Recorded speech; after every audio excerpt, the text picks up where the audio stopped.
Good evening and welcome to the January 26, 2026 City Council meeting. Councilman Kalmick, will you lead us in the Pledge of Allegiance?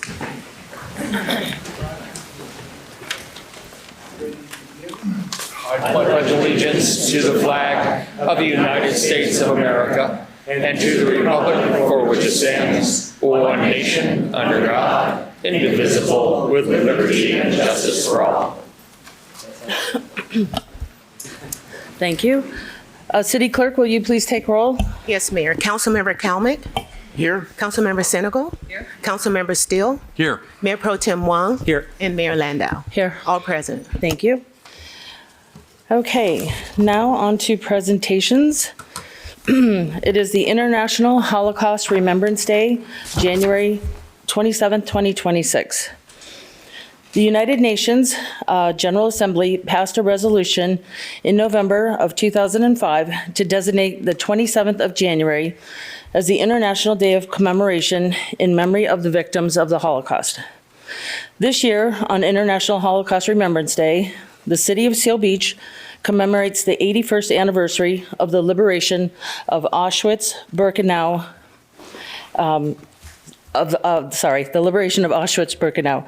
The purpose of International Holocaust Remembrance Day is to serve as a date of the official commemoration of the victims of the Nazi regime and to promote Holocaust education throughout the world. The city of Seal Beach joins its Jewish community to honor International Holocaust Remembrance Day and encourages all community members to reflect on this day of remembrance. Now, therefore, be it proclaimed, we, the City Council of the City of Seal Beach, do hereby declare January 27th, 2026 as International Holocaust Remembrance Day in the City of Seal Beach and encourage all community members to reflect on this day of remembrance. I would like to now call upon the Jewish Community Action Network representative to join us at the podium for some remarks, please.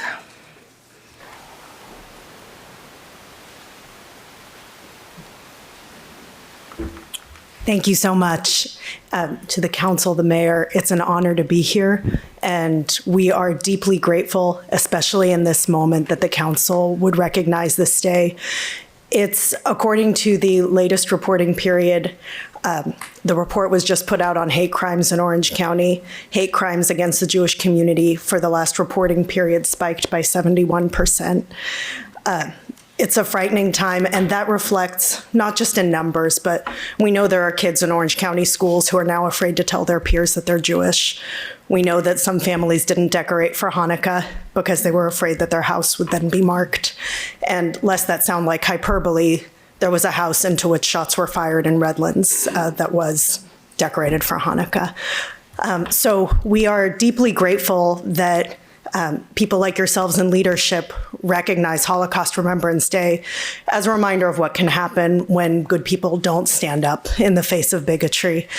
And I would say, too, these numbers, they're the 6 million who were killed and the other victims of the Nazis. They're not just numbers. The Jewish community is small and it's deeply personal for us. So if you'll indulge me for just a moment, I'd like to share a picture with you.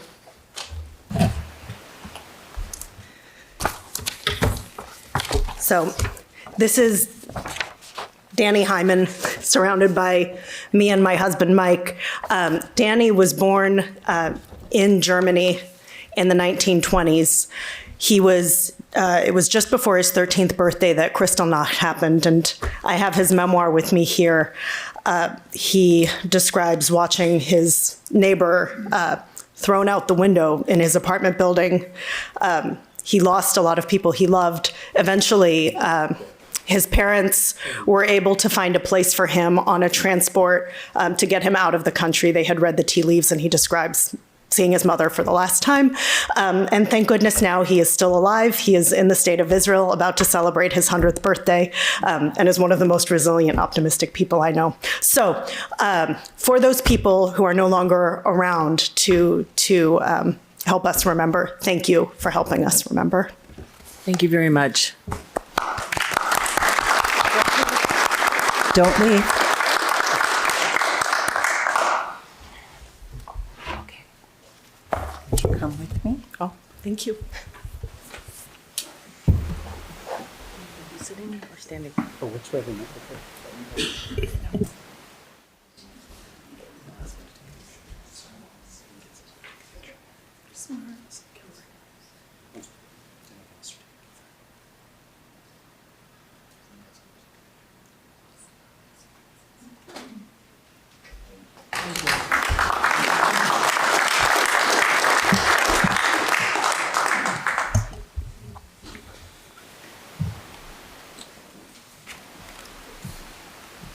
Okay, now on to the 51st Annual Americana Awards presentation.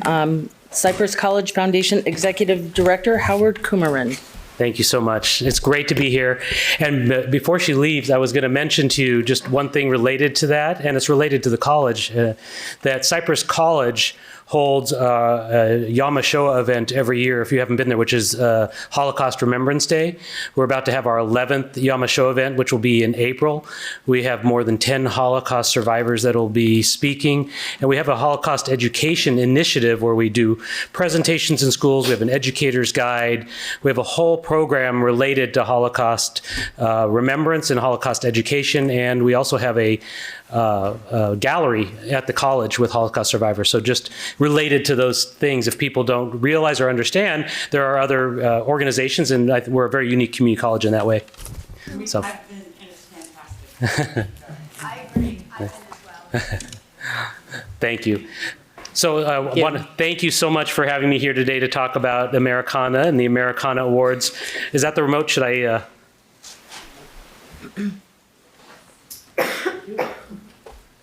I very much appreciate you allowing the time for me to come every year and talk about the Americana Awards, and more importantly, to be able to introduce to you your honoree for Seal Beach. And you can see that he has a couple of friends this year that have joined us, which I'm sure is going to give him a lot of support as we get started.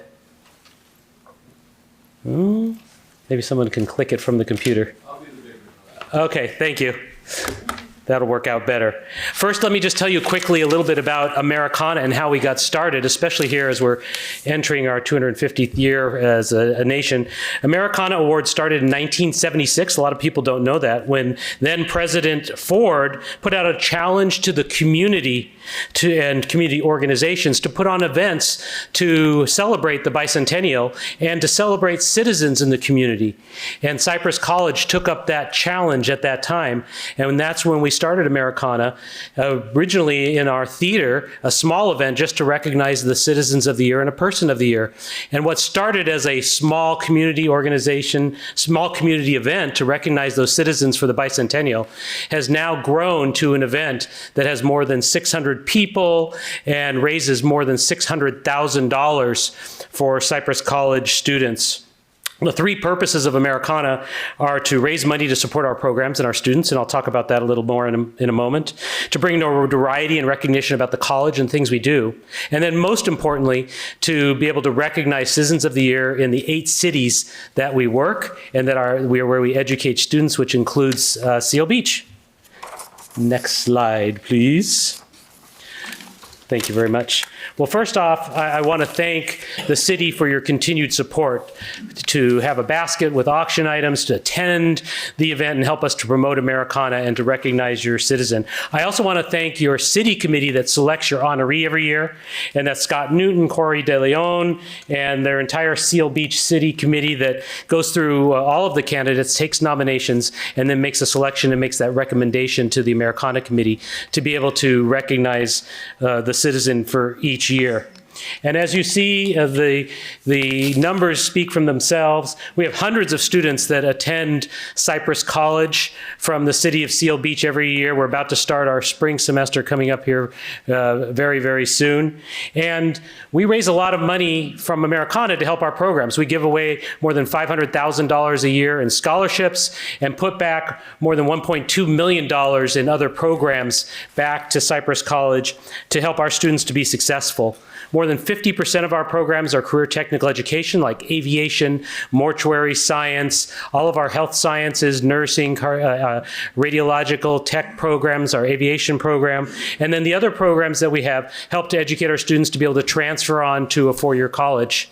Maybe they're going to go to a local college, or last year we had many students going on to private schools, Ivy League schools. And so your dollars and your support for Americana help us to support students to do all of those great things. Next slide, please. So in 2025, we recognized Scott Ware as our Citizen of the Year. We had AC Green as our Person of the Year. And this year, we are very fortunate to recognize Ray Longoria. Let's hear the applause for Ray, his cheerleader.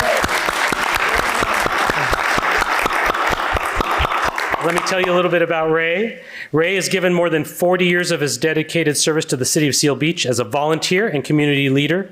After moving to Seal Beach over 4 decades ago, Ray became involved most notably through his 35-year commitment to the Seal Beach Lions Club. During that time, he has served in several leadership roles, including 2 terms as president, and has played a key role in guiding many of the organization's successful charitable efforts, like the Lions Kids Site program, which provides vision screenings for thousands of children each year, and is co-founder of the Graffiti Removal Initiative. Ray also serves as vice president of the Friends of the Library and has volunteered with a variety of local organizations. His long-standing dedication has been recognized by the community through several honors, including his selection as the 2024 Seal Beach Christmas Parade Grand Marshal. And now we'll watch just a short video with a promotion of Ray. Oh, now it's the next one. There you go.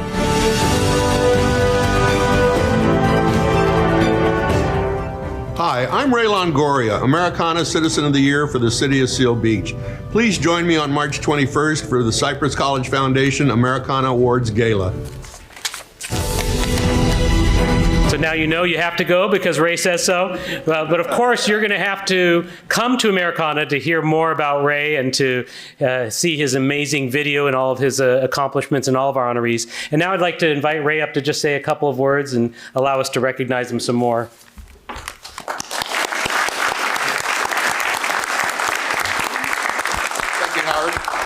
Thank you, Howard. And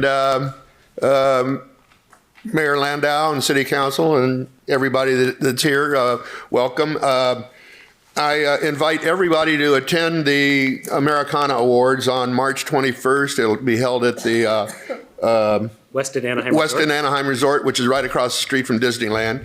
It's an amazing venue, so come on down.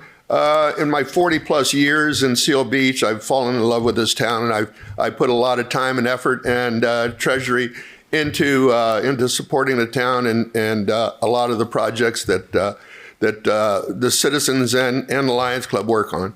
And I'm happy, proud, and a little shocked to be named the Citizen of the Year for 2026. Thank you, Ray. Thank you. Thank you. Can we stand here? Stand here.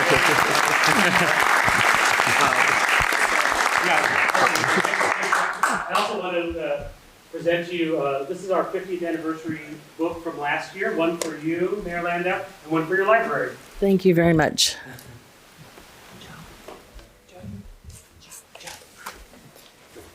Jojo. Are you feeling shy today, Joe?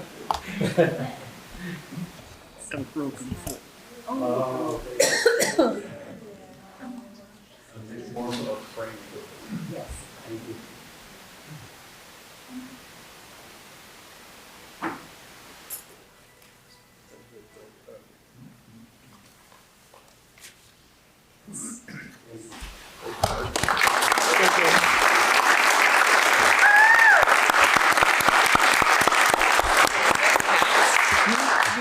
I want to say congratulations to my friend and my fellow Lion, Ray. You well deserved.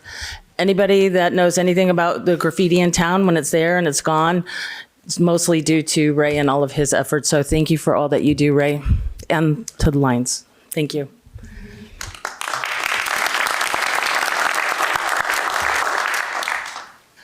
Okay, now we're going to move on to oral communications. At this time, members of the public may address the council regarding any items within the subject matter jurisdiction of the city council. Pursuant to the Brown Act, the council cannot discuss or take any action on any items not on the agenda unless authorized by law. Matters not on the agenda may, at the council's discretion, be referred to the city manager and placed on a future agenda. All speakers will be limited to a period of 5 minutes. Speakers must address their comments only to the mayor and the entire city council and not to any individual, member of the staff, or audience. Any documents for review should be presented to the city clerk for distribution. Speaker cards are available at the clerk's desk for those wishing to sign up to address the council, although the submission of a speaker card is not required in order to address the council. I do have a couple speaker cards, and we'll start with these first. I have Timothy Kirkconnell.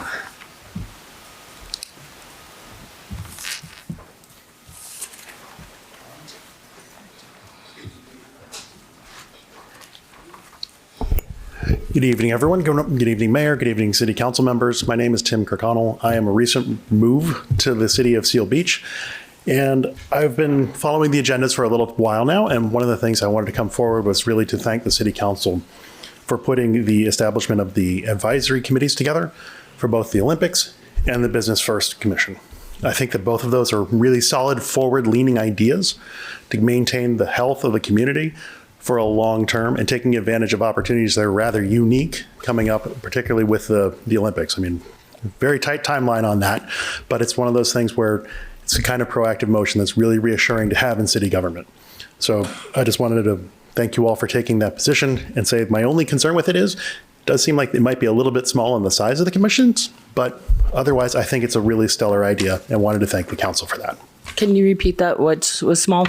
Oh, the number of people that would be on those particular boards, I think that like it's a little small, like maybe having more voices to be included in those discussions would be beneficial.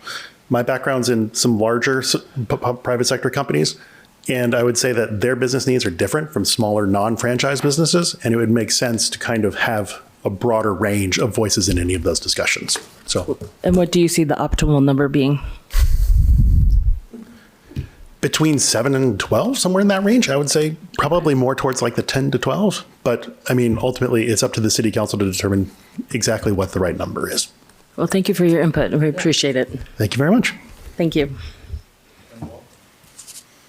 Okay, next, Catherine Showalter.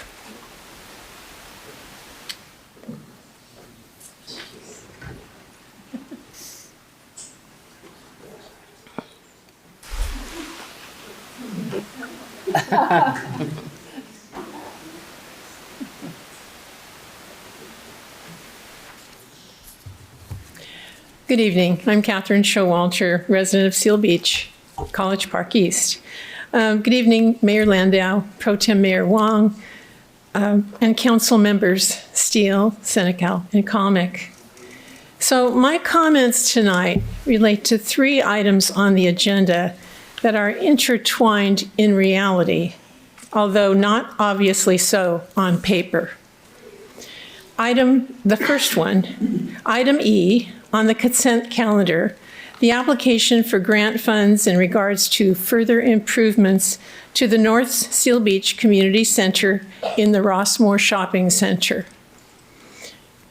The second is item K, the establishment of a Citizen Council Olympics Advisory Ad Hoc Committee, which I'm thrilled is going to be coming.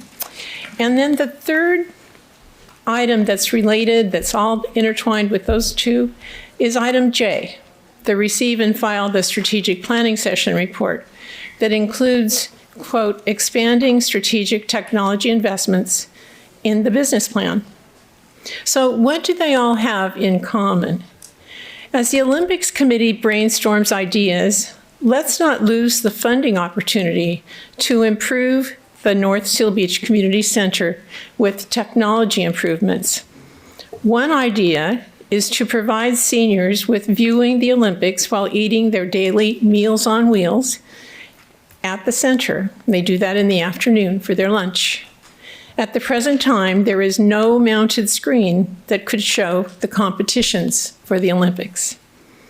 Please be certain in approving item E tonight that such improvements in technology be included in the city's application for grant funds.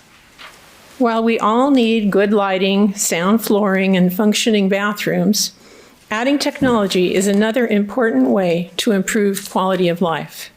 This is the time to take advantage of any LA28 Olympics-related funding that might be available from multiple sources that could help us achieve our short and long-term goals.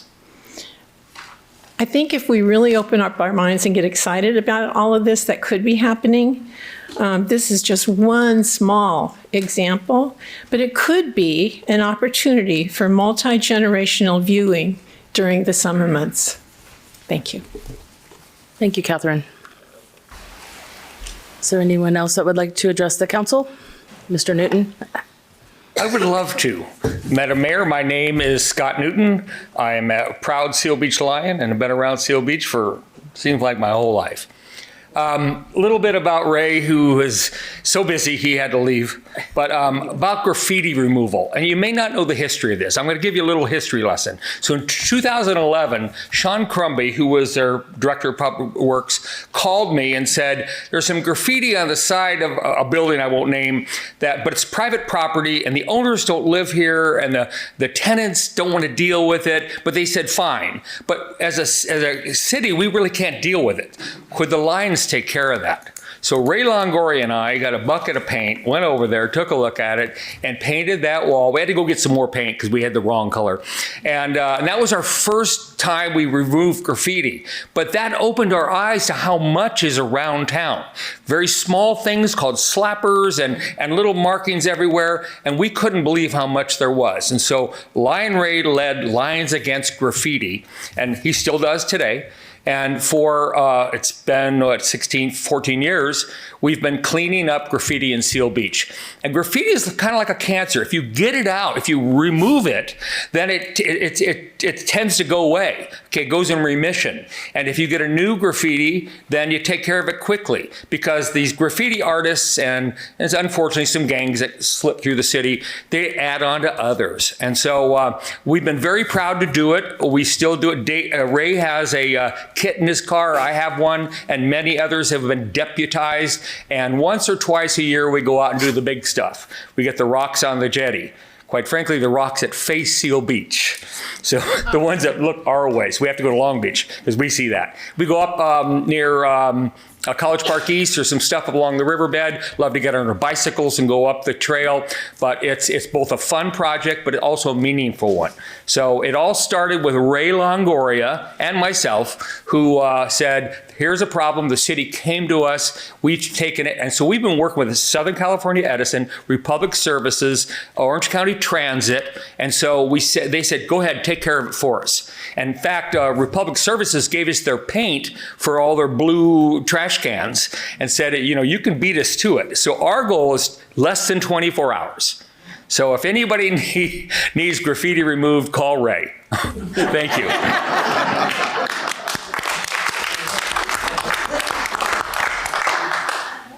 Lars? Thank you, Scott.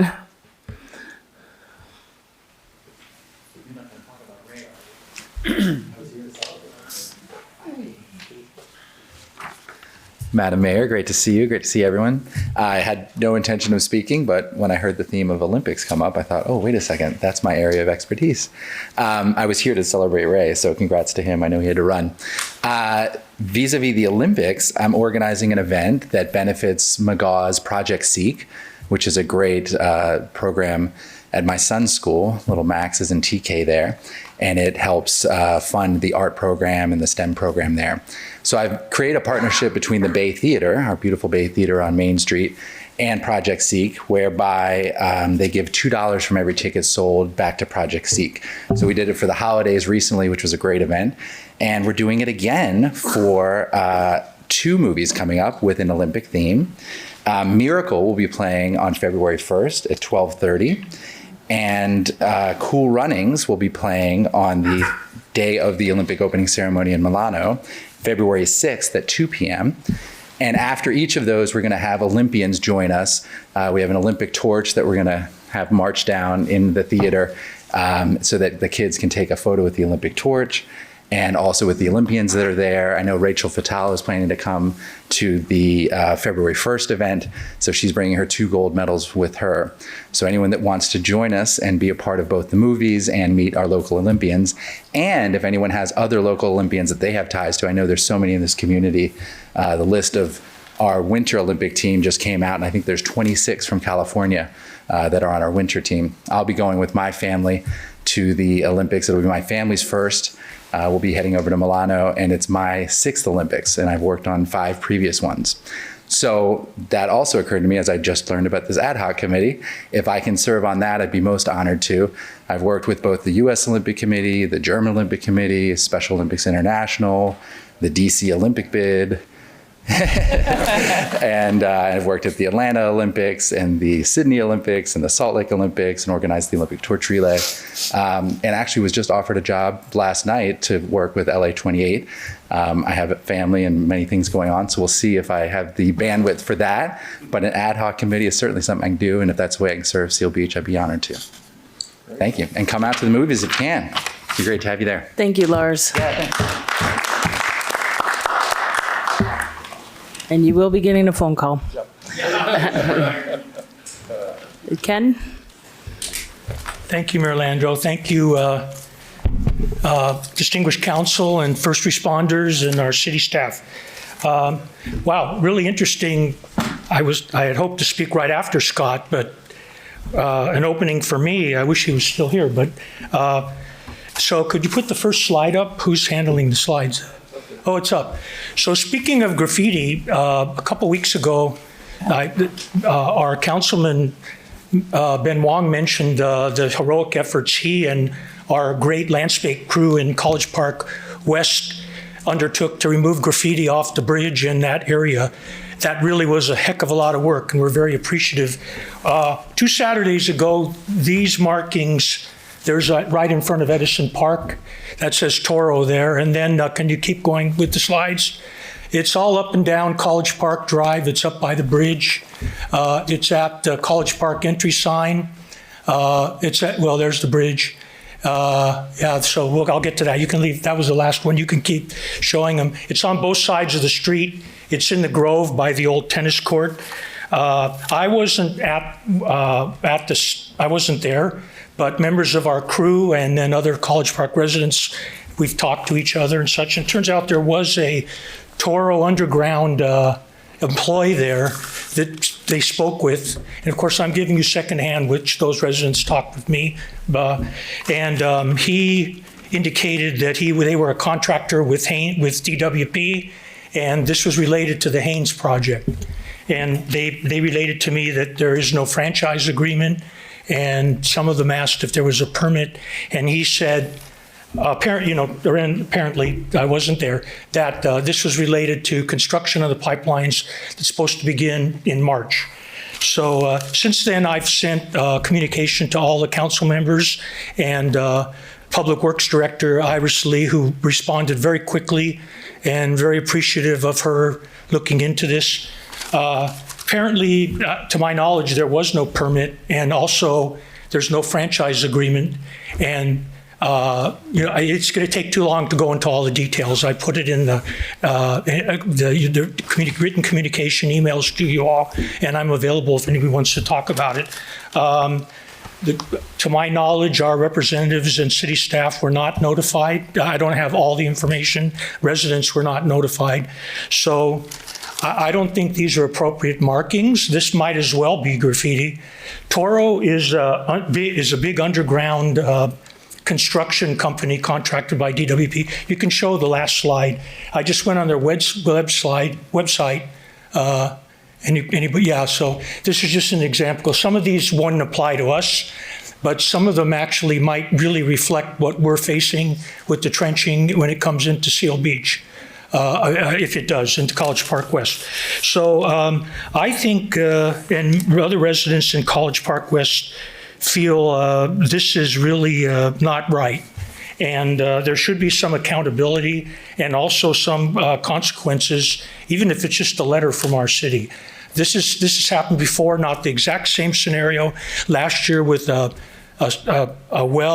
test well that was, maybe you can shut it off so I can see how much time I have left. Probably no time.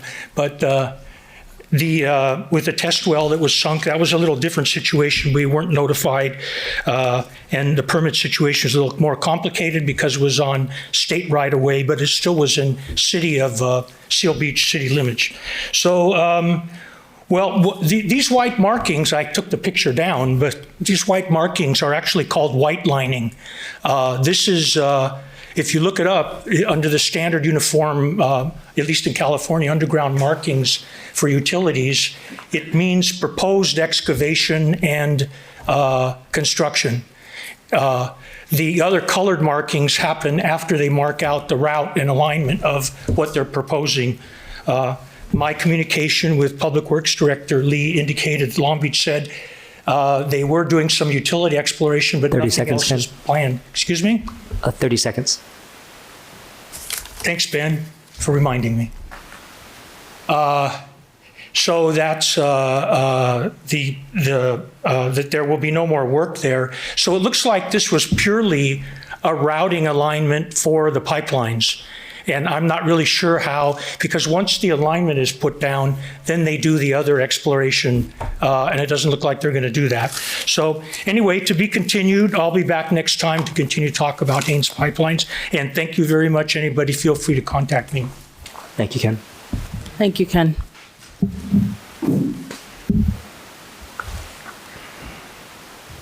Good evening, Mayor Landau, Mayor Pro Tem Wong, other councilmen, members. I'm John Janicek. I live at 217 College Park Drive in Seal Beach in College Park West. I have a few comments to add to Ken's remarks regarding the Haynes DWP project in College Park West. It appears that Haynes and DWP will be asking this council for the approval of a franchise agreement to place the pipeline along College Park Drive, leading to College Park Drive Bridge. One of the things you can see from Ken's pictures is that it looks like it's going to go across College Park Drive.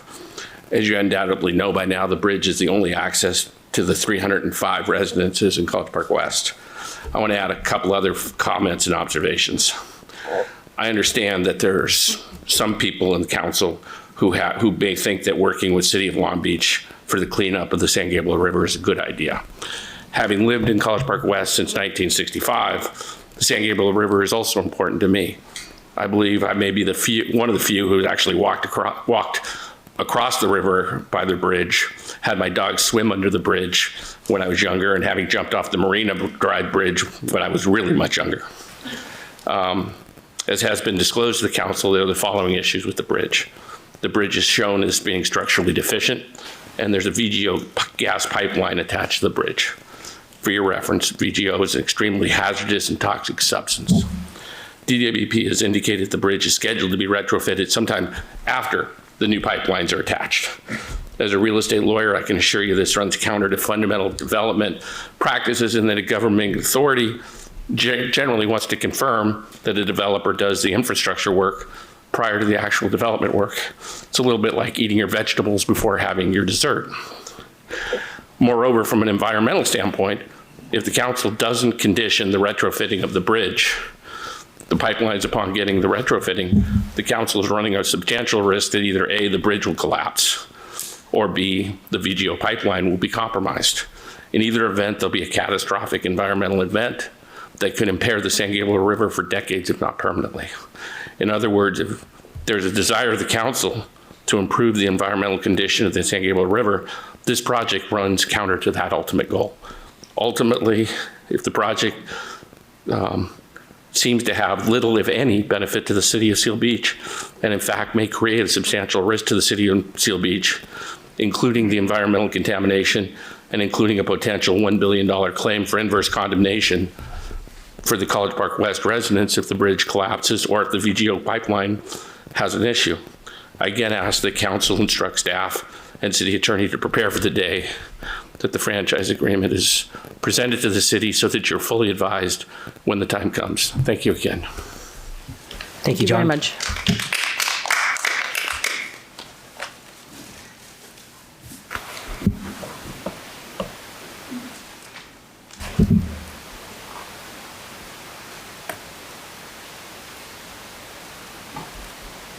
Hi there. Teresa Miller, Old Town.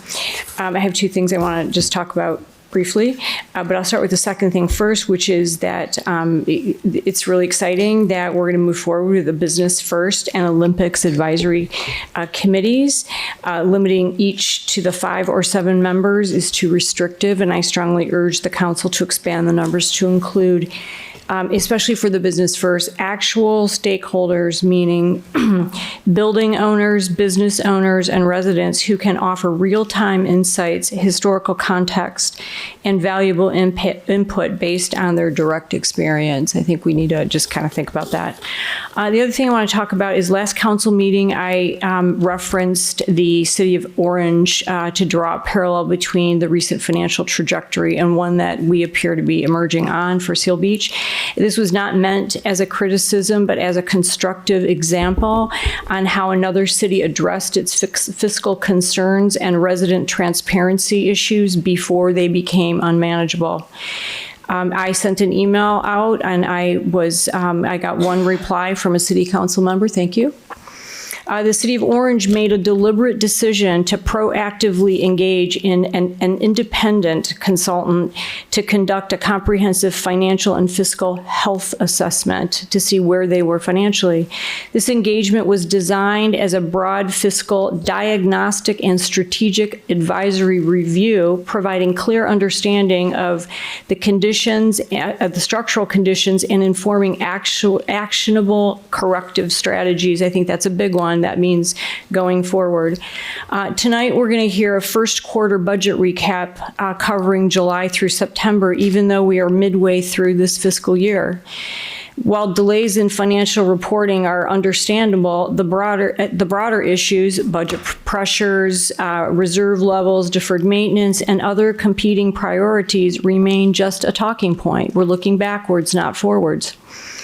As an example, in bringing the strategic plan to current day activities here, it outlined 3 potential revenue building ideas: the billboards, paid parking, and potentially the expansion of citywide events. These and other ideas need to be vetted and with more details and financials and part of a more comprehensive review strategy, and not a series of one-off items that may not all align with the full scope and scale of the underlying challenges that we have. My concern and the reason I'm here tonight is timing. Once the city's fully immersed in the upcoming budget cycle, which is March, April, the options narrow, the positions harden, and decisions are often made with urgency rather than clarity. A proactive assessment conducted now will provide the council, staff, and residents with a shared factual foundation before major budgetary decisions are locked in. It's a best practice governance tool. Independent audits are used by well-run and managed cities to increase transparency and build public trust and identify both risks and opportunities that may be visible through routine reporting. I respectfully and formally request that the initiation of a comprehensive independent financial audit be placed on the agenda for the next city council meeting and discussion. Thank you. Thank you, Teresa. Is there anyone that would like to address the council? Chad?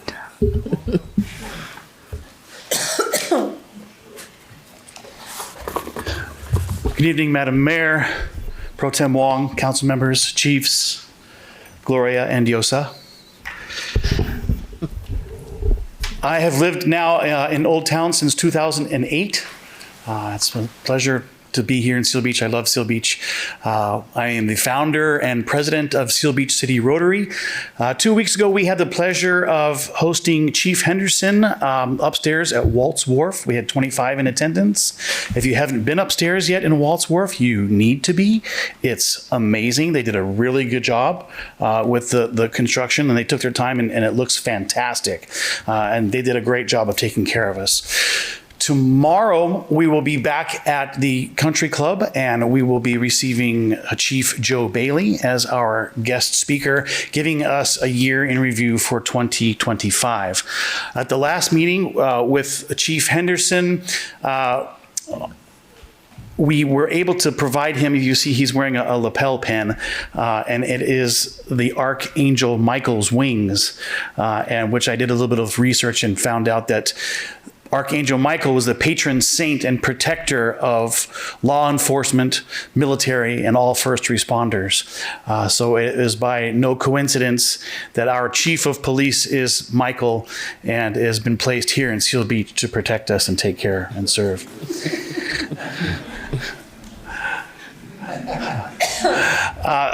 The Seal Beach Rotary has a tradition that we do every year. This is year 2. We have a Legacy of Peace Award that we present to an outstanding member in our community.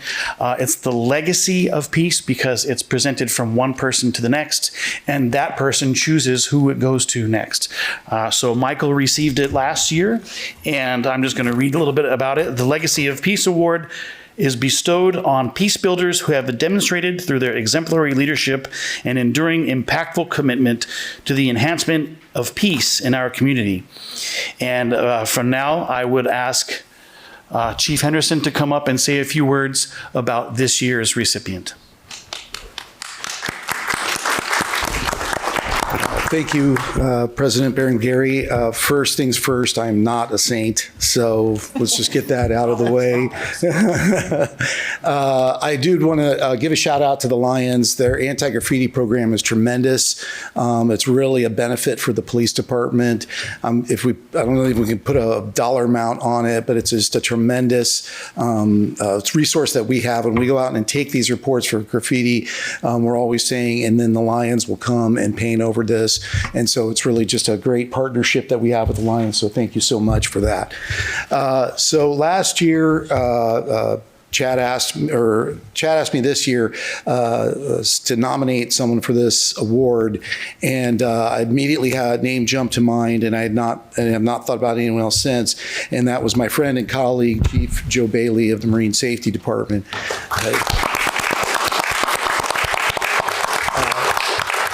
And Joe's leadership in the past year has really been an example.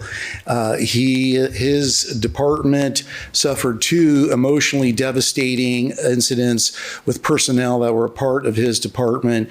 And in public safety, when you have someone under your command who becomes hurt or injured or worse, often there's really not a very good playbook because you're really dealing with the collective grief of those that you're leading. And I'm a firm believer that sometimes the greatest part of leadership is simply being present, engaged, and available. And Joe was all of those things. His leadership was steadfast, and he was constantly showed up and was there for his people. And sometimes that's really the best you can do as a leader. And he exemplified all of those things. So as I said before, there's really no one else that I could think of, and it was my honor to nominate Joe for this award. Come on up.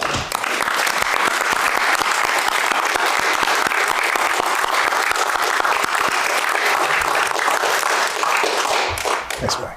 Appreciate that.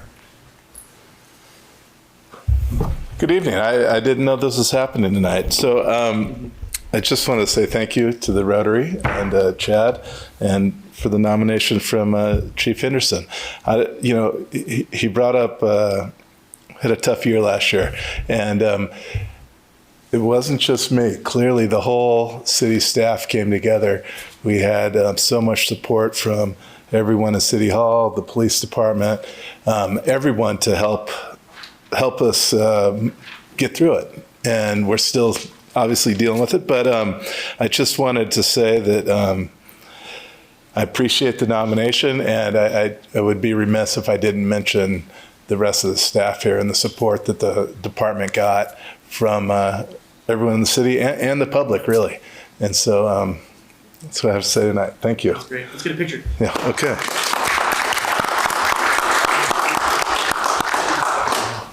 You'll notice the trophy is waves. Yeah.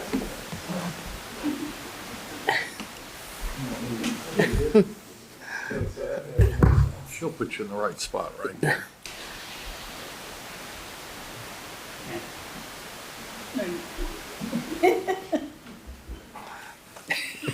No, we can't see David. It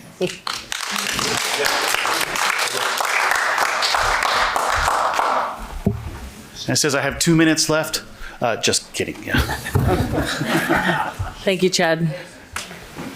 Is there anyone else that would like to address the council? Corey? Well, that's a hard act to follow. Congratulations. Very worthy. My name is Corey De Leon, and I am the co-chair, GAC, Governmental Affairs Committee, for the Seal Beach Chamber. Just wanted to recognize our newly categorized sponsors. We have our gold level sponsors. Our sponsors do allow, most of our events are free to the public, and those happen, free is never free. So there are quite a few businesses that have stepped up to help make Seal Beach what Seal Beach is. We have our gold level sponsors, Boeing and Republic and the Seal Beach Lions, that you'll hear over and over tonight. We have our silver level sponsors, Sip Safe Solutions, Terry Norman Real Estate, Safe Food Test, APS and Pavilions. We will have our bronze level sponsors, Aflac, Domino's Pizza, Sunnyside Cafe, Beach Cities Realty, Dr. Rehab, House of Travel and Design, Pacific Business Partners, Minuteman Transportation, Expedia Cruises, Marnie's, Art Gallery, and Marley's Preschool. We have our partners, the Seal Beach Sun, Print and Copy, and Endless Summer, and O'Malley's. The Seal Beach Chamber continues to grow. Want to recognize our new members. VK Meditation Center on Memory Lane, Kalology Med Spa, Ingrid Hooker Real Estate, Targeted CPR Mobile Training, Seal Beach Drone Shows. They've been putting on the fantastic shows that you might have seen at the car show, and one coming up. Rossmore Women's Club, Sutherland Subaru, and Huntington Beach. We are so proud to announce we have a new co-chair of our car show. That's going to be Scott Harrell. And in conjunction with the city, we continue to look for ways that we can deeper support business here in Seal Beach. That is a guiding force for us. To that end, together with Run Seal Beach, we are looking for any Main Street merchant that may want to advertise a coupon or some sort of discount to any one of the participants and or visitors to Seal Beach. So if you would like to offer a discount to those of us that either came in from Run Seal Beach, supporting Run Seal Beach, which is such a worthy organization of its own, we are looking for coupons as a way to support our businesses. We have, and this is thanks to your own congressperson, I'm going to make you a congressperson, Councilwoman Senegal. What she said to me, because I have 2 minutes and I can always make 5 minutes 15, she said, instead of reading what we do very fast, please give us a flyer. I have provided flyers of all of the upcoming events. Those events are an open house mixer this Wednesday, 6 p.m. at the Senior Center. Anybody that's joined the chamber in the last year, we are looking again to support our members on that deeper level, give them a little bit of information how they can interact with the chamber, interact with the city, and really just grow in Seal Beach. We have our sidewalk sale coming up. It's very popular. February 6th through the 8th. That means our Main Street merchants are going to have their wares out on Main Street.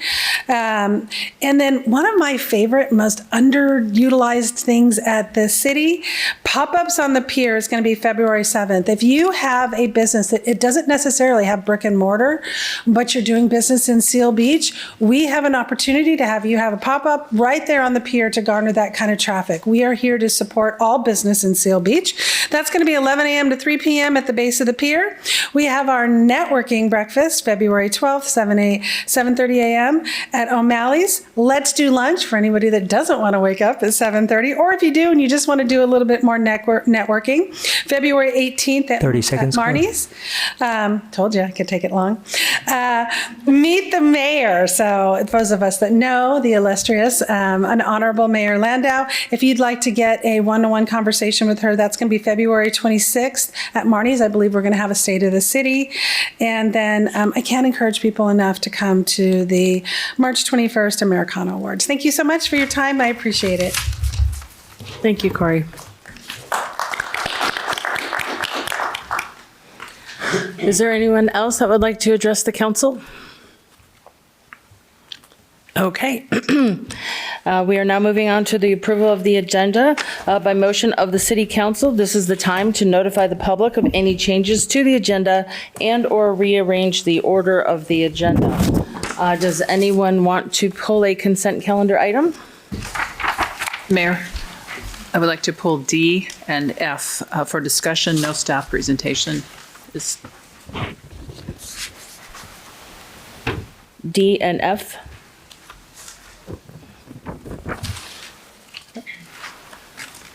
Is there anyone else that would like to pull an item?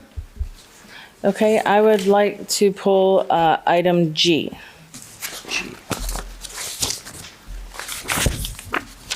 Okay, if nobody else wants to pull an item, I'd like to call for a motion and a second to approve, City Clerk, do we have any other supplemental communications? Yes, Mayor. 9 supplemental communications were received after posting the agenda. They've been distributed to the council and made available to the public. Thank you very much. Okay, now I will call for a motion and a second to approve tonight's agenda.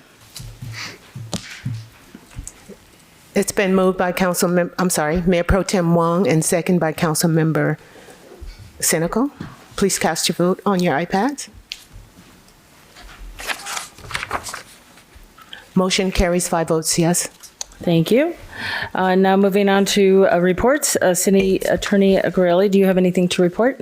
Thank you, Madam Mayor. The City Council met in closed session this afternoon to discuss the 4 items on the posted agenda. All 5 council members were present. No reportable action was taken, but the council did provide direction on the orange-blue item. I believe that was item D. For the council's information, I did read Mr. Safe's email informing us about the markings on the Seal Beach right-of-way in College Park West. And I did reach out to the Long Beach City Attorney to remind her what the City of Long Beach's Utilities Department put in their own MND, the CEQA document for that project, that they would get a franchise from the City of Seal Beach before the work began. And I pointed out that I believe that that's also required by the Public Utilities Code and the city charter. So I let her know that I was available if Long Beach was going to apply for one of a franchise, but that we did not believe that they could begin work until that was done. And I also expressed that the residents of College Park West were concerned that it appeared they may begin work sooner rather than later. Thank you very much. City Manager Gallegos, do you have anything to report? Yes, Mayor. Good evening, Mayor, members of the City Council, and public. I want to report that Councilmember Still and city staff met with the Golden Rain Foundation on Wednesday, January 21st, as part of our regular Leisure World Working Group. These meetings help us stay connected and coordinated on matters important to both the city and Leisure World community.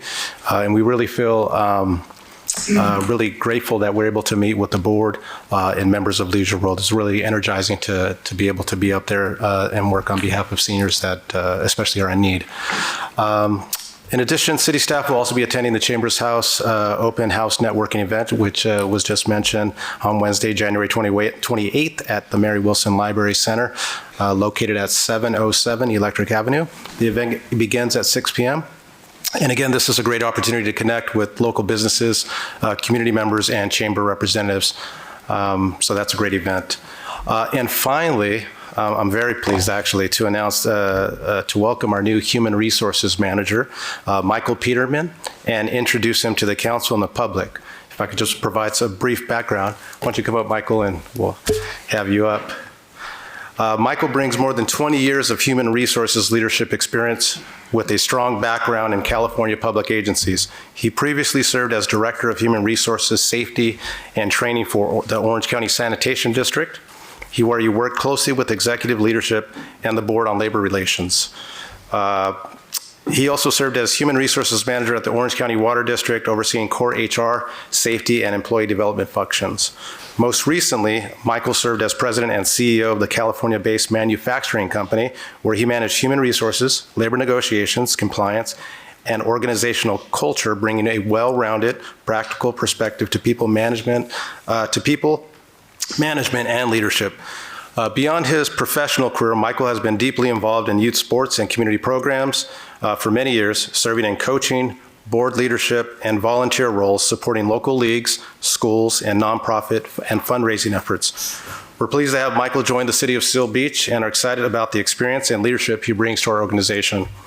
Michael, welcome, and thank you for selecting Seal Beach. And I'd like to invite you to come forward and say a few words if you can. That was a few. Thank you, members of the council, and our city manager. I appreciate the warm welcome, and I can't tell you how excited I am and grateful to be here. What I'm most excited about, though, is in the few weeks I've been here, is the opportunity to work with such professional and dedicated staff as we have here in the great city of Seal Beach.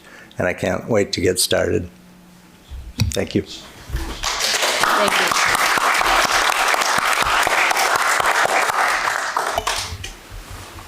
And with that, that ends my report. Thank you. And welcome, Mike. Councilman Steele, do you have anything to report? I do. Thank you, Mayor. Since our last meeting, I attended the Orange County Mosquito Vector Board meeting. We were taking care of this year's budget and advancement and change of the board. I also attended the ACCOC board installation. This is the Association of City Councils, where they installed their new board of directors. Tony Strickland was there to issue the oath of office, as was Janet Nguyen. And so it was a very nice evening, very nice affair. It ended with a line dance, which of course dancing is not one of my specialities. And don't ask me to dance in a line. It just doesn't work out. West Orange County Water Board, I serve on that board as well. That only meets quarterly. For those of you who are familiar with our water system here, as I know some of us are, most of our water comes out of the aquifer through our 3 pump stations here. And we can rely on those, that source of water. We can't rely 100% on those pump stations, of course, because we had all 3 of them in a failed state at one time last year, and so that's not a comfortable position. What we have behind that as a source of water is the Orange County Water District, MODOC, I think, and it goes through the West Orange County Water Board, which is in Huntington Beach. It includes 5 cities or 4 cities. Huntington Beach is in there, Westminster is in there, Garden Grove is in there, Seal Beach is in there, and Huntington Beach, because they're so big, they get 2 seats on that board. But we have 2 main pipes that come into Seal Beach through the West Orange County, which ultimately starts back up at MODOC and starts all the way back up at the Colorado River Aqueduct System and other sources of water. So it's we have a secure system of sources for our water. If our main sources fail us, we have plenty of water behind that. And so I serve on that board. It was good to be there and meet with those people. I was at the Leisure World Seal Beach leadership meeting. It was a great meeting. We covered a lot of very interesting topics. They have a new executive director at Leisure World, and so he's kind of still in that orientation phase of, Golden Rain Foundation and mutuals, and then what Seal Beach got to do with any of this stuff out here. And so, he was a part of this meeting, as was Dave Potter, who is their executive director of mutuals over there. We also had in the room with us, Iris was there, city manager was there. I'm sure I'm going to miss somebody here in a second. Lauren was there. Were you not? I forget what you talked about, but thank you for being there. It was a very well-attended meeting, and Seal Beach looked great. Right in front of them. We had PD there. I'm sorry, Chief, I didn't want to overlook you. And the officer's name that was with us? our traffic investigator, James Dowdell, gave a presentation on rules related to go-karts and golf carts, and operating them within Leisure World. Right, and Seal Beach do issue tickets traffic tickets inside Leisure World, and it's an expensive item for us too, but nonetheless, it was a very informative session, and it was attended well. I'm going to leave it at that. That's my report. Thank you very much. Councilman Kalmick? Thank you, Mayor. Since our last council meeting, I attended the Watershed Conservation Authority meeting and the Los Cerritos Wetlands Authority meeting and the Rivers and Mountains Conservancy meeting. Those boards are designed to give out lots of money for various projects. RMC, we funded several projects with regards to wildland fire prevention, a lot of abatement projects up in the watershed area, as well as the river projects that we fund. And it looks like that based on the budget, the California budget, that we will have a good amount of money going forward to be able to fund more projects. I also attended ACCOC along with other council representatives. I attended OCOG, Orange County Council of Governments. We did a long look at a lot of the new state legislation that's come about and how it relates to housing issues and so forth, which OCOG is, of course, very, very much interested in. And that completes my report. Thank you. Thank you. Councilman Kalmick, can you just do a quick report on what's going on? Everybody's asking me what's all the tractors for over in the wetlands area. Yeah, we're not building houses or condos. I can assure you of that. We're not doing anything but beginning the restoration of almost 100 acres of wetlands. And so the first part of the project is to move a lot of dirt around to see what soils can be retained and what soil needs to be hauled away because of contamination. We'll be starting to construct a berm at the northern side, which will kind of outline it. They've cleaned up almost completely the concrete pad, which was the foundation for the Marina Club. That will be kind of the interpretive center. There's not going to be any building there, but there'll be various stations where folks can pull in there and they can learn about the wetlands and the history of the Native American tribes that populated the area.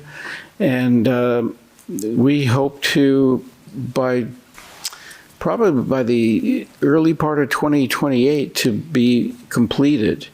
So it's worth putting up with a little noise and dust based on when we'll be able to see ocean tides flow in and out naturally, and the return of a lot of wildlife and the natural plants that will be able to go there. And then beyond that, down the road, the northern portion, which is across 2nd Street, that's already in the works.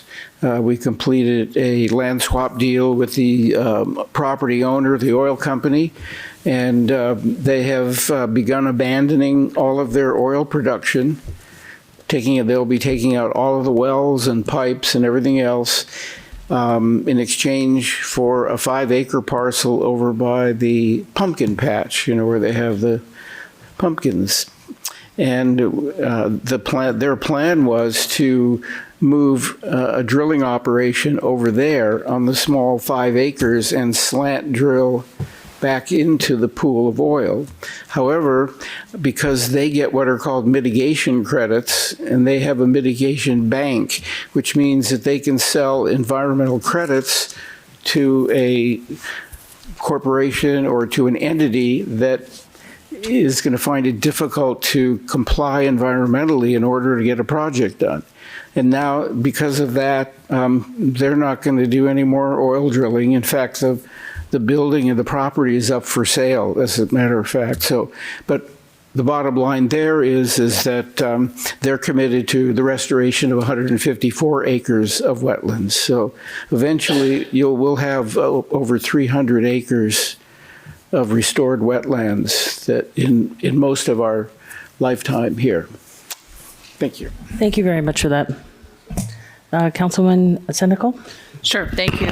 I'll just give two report outs. One is last week we had a ribbon cutting on Main Street for Paw Perfect. That was organized by the Seal Beach Chamber, and then Jennifer Robles was there to represent the city.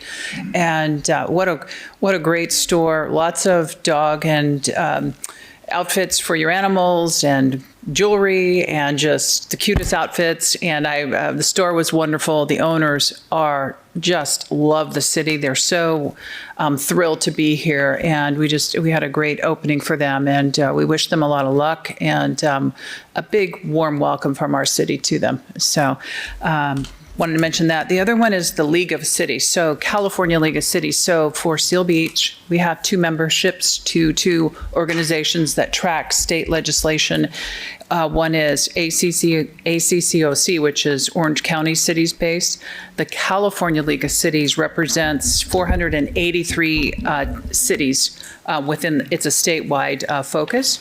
And I've been appointed by the Orange County president of the Orange County League to be on the Environmental Quality Committee. So these committees, and Nathan is on revenue and tax as well with the League of Cities. We meet 4 or 5 times a year, and we focus on legislation and the needs of the cities. So I just wanted to share with you that what the California League of Cities, or the League, they lobby against policies that erode local control. And so this is really important. They go through hundreds of bills. Every session we get up to 2,000. I think last year we had like 2,300 bills. So again, they're vetting bills, and then those bills are what the cities are looking at based on a policy platform. And for the Cal Cities, the advocacy priorities are local revenues, protect and enhance local revenues and expand economic development tools, public safety, strengthening partnerships with the state to improve public safety, homelessness and housing, secure investments to prevent and reduce homelessness and increase the supply of affordable housing, and climate change, strengthen climate change resiliency and disaster preparedness. So those are the overall goals. There's a lot of policy committees that'll fit into this. And I spent Friday all day. The committees meet for hours, and it's really good because you have to advocate. There's power in numbers, and cities have to speak up. And so one of the things I wanted to point out was in the staffer that handles our tax policy for the league noted that in 2022, the state had a $90 billion surplus. Okay. The Legislative Analysis Office now is forecasting, okay, an $18 billion deficit. So from 2022, 2025, $18 billion deficit. And going forward for years 26, 27, and our outlying years, the deficit could be as high as $35 billion. And so why is this important? Because if the state is having deficit issues, they're going to probably look at ways to take money back from cities or not give as much for programs. And so this is why obviously we're concerned, and that's why we need to be at the table, Nathan in one committee, myself in another, so we can advocate for policies that, again, keep the cities and our counties as whole as possible, because we get a lot of grants and opportunities through that. So for the Environmental Quality Committee, there was a lot of discussion, but there was a lot of focus on the wildfires. And those wildfires are devastating, obviously, to the loss of land, but they also produce a lot of problems for the environment. So you have the initial, ash and so forth that lands, it gets washed through the stormwater system out to the ocean. It's just really challenging. And so that's a big focus. And then talking about undergrounding, and then I was able to bring up stormwater runoff because they have wastewater, and I'm trying to get stormwater issues into the policy platform because obviously for Seal Beach, stormwater runoff and flooding is one of our big issues here. So that's just a snapshot. Again, we'll have more committee meetings, and the league will eventually be taking positions on bills, and then we can bring them back to council if we want to support or send our own comment letters and stuff. So we need to pay careful attention to the state because, again, funding is going to be really important, not just for us, but all our cities and counties. Make sure we can get a fair share. Thank you. That's my report. Thank you very much. Mayor Pro Tem Wong? Thank you, Mayor. And to transition, that's a great transition when we talk about funding. Funding is a definite problem that we are not alone from. Since our last January 12th meeting, which actually happened to be my birthday night, now that I remember, but then since our last January 12th meeting, I did take a trip with the Orange County Coalition starting on Tuesday, January 20th, and then I returned on Saturday, January 24th. And within those days, let me tell you the purpose of the trip, who we met, and the end goal and what we thought we hope we could accomplish.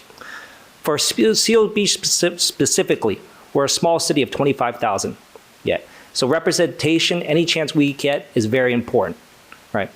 For Senate Supervisor Janet Nguyen from Orange County, she brought up a coalition to go to Washington and make a pitch when it comes to federal funding.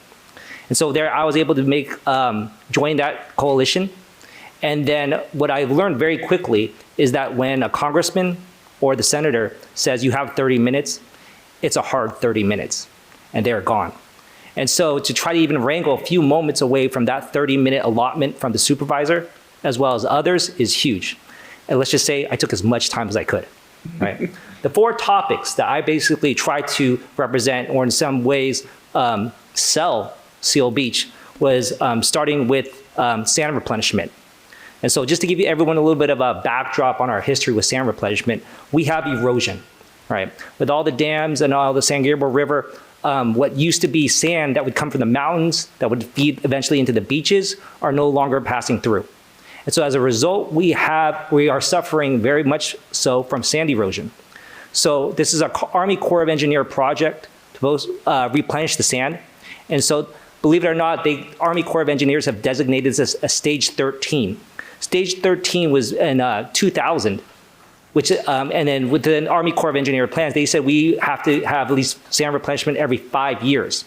So between 2000 until 2022 was when the last time we had our sand replenishment. So we went without sand replenishment for 22 years, which is very, very dire, right? Luckily, our former Congresswoman, Michelle Steele, was able to secure $15.5 million in 2022, which fed into stage 13 for our sand replenishment. And very quickly now, in our another 5-year term in 2027, we are back at it again. We do not want to let this go for another 22 years. And we want to stick to that Army Corps of Engineer plan to do it every 5 years as they proposed. To give you not a both dire picture, but if we do not do sand replenishment at all, for example, in 30 years, every estimate says there will be no coastline for Orange County, very much so, right?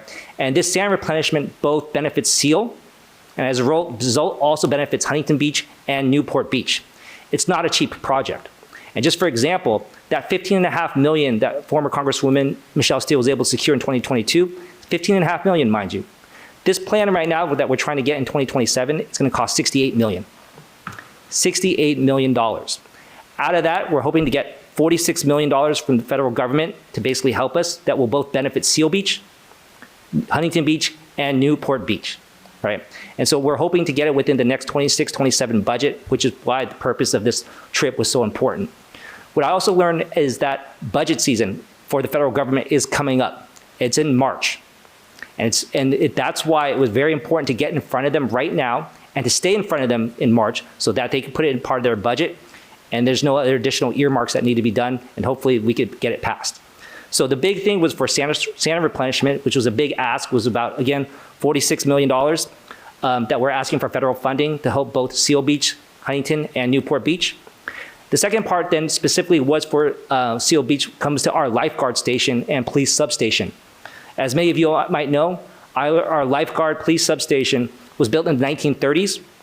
It was later rehabbed in the 1960s and 70s, and it remains as is. That building is at its end of a useful life, right? We need a better lifeguard station and a police substation, bar none, right? Our little city of 25,000, we have millions of visitors every year to our coastline, right? To our beaches and our piers. We need a new state-of-the-art, a new up-to-date lifeguard station so that we could service both our own community as well as visitors. That cost for that lifeguard station is looking at $15 million right now. Very early on, I was asking for the full $15 million, but then they said, you know what, just best to ask just anything to kickstart it. But believe me, we're trying. The third cell that we try to basically implore upon the leaders that we met was also our swimming pool. Our swimming pool was built in the 1960s, and many of you know that thing's also at its end of useful life. It's constantly needing repairs. The heater is broken. The facilities itself are outdated. And so that cost of that current pool right now is looking at $15 million. So we're asking for the government, the leaders, for anything that could help kickstart that project. And then lastly, this one comes more dear to heart. On January 21st, we had our leadership meeting with GRF.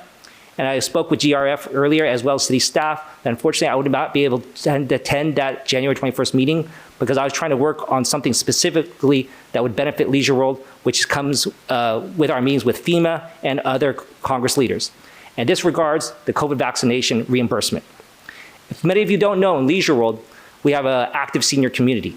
Yet, at the same time, they are very vulnerable. In 2021, Leisure World was turned into a COVID distribution center. And in there, we were distributed all the COVID vaccines. Initially, Leisure World did not want to do it.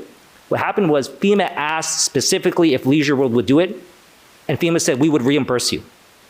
After everything was done, the total bill of that cost for Leisure World was $92,000.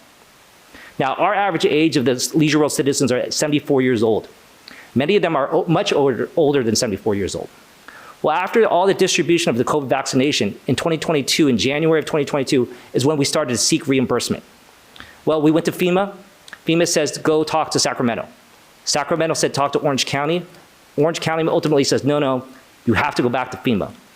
By that time, when we realized that we should be talking to FEMA, the deadline to submit reimbursement had expired December 31st, 2022. As a result, this $92,000 to some might not seem like a lot, but it symbolizes a lot to Leisure World, especially when we thought we had a partnership with FEMA. Since then, we have sought reimbursement repeatedly, and they have denied us. In 2025, 2 times in 2025, we asked for an extension if they could reconsider. FEMA said no. Well, I'm here to tell you right now, getting in front of FEMA, getting in front of the congressmen, getting in front of the senators, everybody took it very seriously. And they looked at me in my eyes and told me we're going to try everything we can to get that $92,000 for Leisure World back. Thank you very much, everybody. Thank you for making that trip, Ben. And luckily you got out of there just in time. I flew out Saturday morning at 10 a.m. and I think the storm hit about 6 p.m. So lucky to be back. Yeah, thank you. Thank you. And the pool is pretty dire. Chief Bailey can attest to that. So I appreciate staff. When the pool goes down, residents are calling, they got to swim, and there's no heat, but staff does everything they can to move it along, and Chief Bailey and his crew work tirelessly to keep that going. We're squeezing our life out of it, that's for sure. Okay. Since it's the beginning of the year, I don't have too much to report. A lot of you might know that the last council meeting, we did 3 proclamations for Harbor surfboards. So for the retail shop, for the Harbor family, and for Chris Ardellis, who put together the Harbor Chronicles. That was that last council meeting. This last Friday, they did a showing of the Harbor Chronicles at the Bay Theater. First of all, that was my first time being in the Bay Theater. Absolutely amazing. Paul Dunlop did a great job. Beautiful facility. So, Lars, I'm looking forward to coming back for your event. It was a sold-out crowd. Not one extra room in that whole place. It was amazing. I learned a lot about the history of Seal Beach from this movie. If you guys haven't seen it, you got to go see it. Rich Harbor started his business in 1959. The shop started in 1962. It is the world's oldest surfboard manufacturing shop in the world. So I thought that was pretty cool for Seal Beach to take that claim. Another interesting fact was that Rich Harbor, who sadly passed away in 2021, but his dad was a police chief. Chief, did you know that? So in the early 60s, when surfing became popular, the residents were like, we don't like surfers, we don't want surfing. So they limited the surfers to only surf from 7 a.m. to 11 a.m. And if you surfed outside those times, you got in trouble. And so Rich Harbor surfed before 7 a.m. and his dad had to give him a ticket. So it was a great story. So like I said, if you have the opportunity to go see the movie, it is really amazing. So with that said, we're moving on to the next. We are now moving on to consent calendars. Items on the consent calendar are considered to be routine, are enacted by a single motion with the exception of items removed by council members. I would like to call for a motion and a second to approve the consent calendar with the exceptions of the items pulled. It has been moved by Councilmember Still and second by Mayor Pro Tem Wong. Go ahead and cast your vote on your iPad. Motion carries 5 votes yes. Thank you. Okay, now on to items removed from the consent calendar. I'd like to start with item D. City Manager, do we have anything on that? I believe Councilmember Senecal had a few questions and didn't want a brief report. Is that correct? That's correct. Okay. I just need to check. Is the web stream working? Somebody was texting me it was not working. Are we up? It is not working. It is not working. Okay. Okay. I've been working since I've been here trying to get it to work, but it is not working. Oh, darn. Okay. Okay, so item D. The questions I had, I noticed in the staff report that we want to look at the indirect cost of our personnel allocation into the sewer water fund.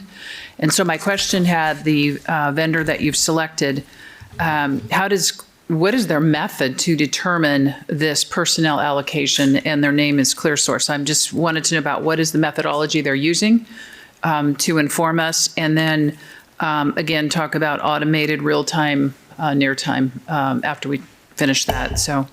Thank you for those questions. I actually have 2 members who've been working on this. I have Finance Director Barbara Arnado and Public Works Director Iris Lee. Do you want to start, Finance Director? Thank you, City Manager. Councilmember Senecal, currently we did an RFP to go out for bid on the analysis.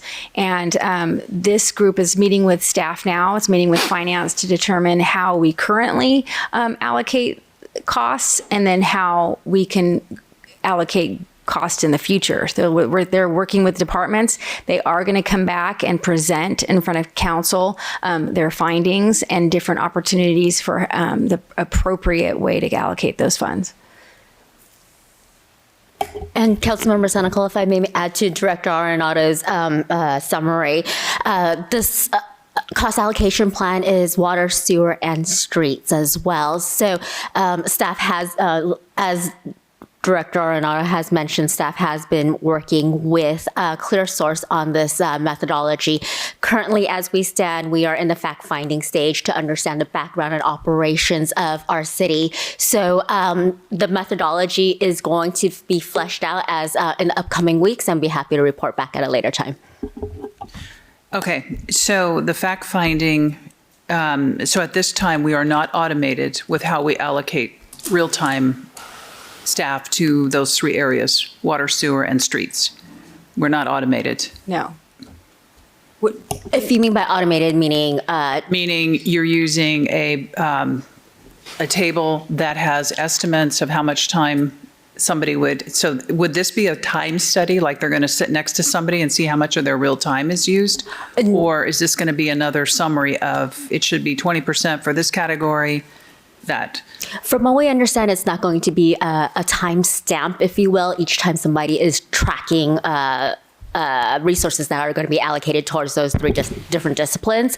However, there is going to be a methodology based on financial findings behind how to actually justify the percentage allocation.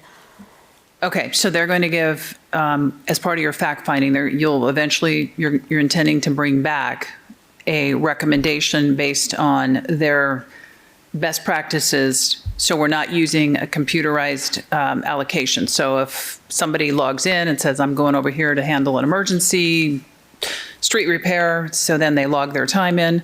So we're just going to use a best practice allocation from this firm? Correct. Is that kind of where you're going? Correct. Okay. When we were in the water sewer rate discussions, this was an area that I had expressed a lot of concern about, that we needed to move towards a real-time, near-time, something where we really know what's going in time-wise to these funds, and make sure it's, the right use of time for the right project. So I understand at some point we'll talk master IT plan, but I just want to be on record that I look at this as only an interim measure if you want to use this best practices, but we need to move to because again, those water sewer rates are going to keep increasing, and we need to make sure we're delivering to our investors, our residents, and our businesses, and make sure that we're charging accurately their time to those funds. And not against how much time in terms of, we know people have to, do water sewer rates in streets now, but we just need to make sure that our time that we take out of that fund is accurate. And again, this is more of a best practices. I want us to move towards accurate, real-time, log in, I'm going here, going there, so we can really track that money appropriately, because it's a proof point, back to our investors. Thank you for that, Councilmember Senecal. Your feedback is well taken. Okay, thank you, City Manager. And You're that's done? all there, unless somebody else, colleagues.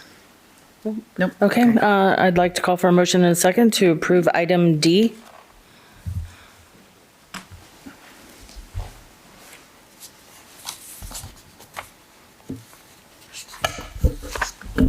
It has been moved by Councilmember Senecal. Is there a second? Oh, Gloria, I think my computer, I don't know, it's kind of frozen. Oh, there it is. Just hit refresh. Does it log in on your side now? Oh, yes. Is it a yes vote for everyone? Yes. Motion carries 5 votes yes. Thank you. And then on to item F. Councilwoman Senecal, just questions again? Yes, waive staff report, just some quick questions. Sorry, let me switch my brain over.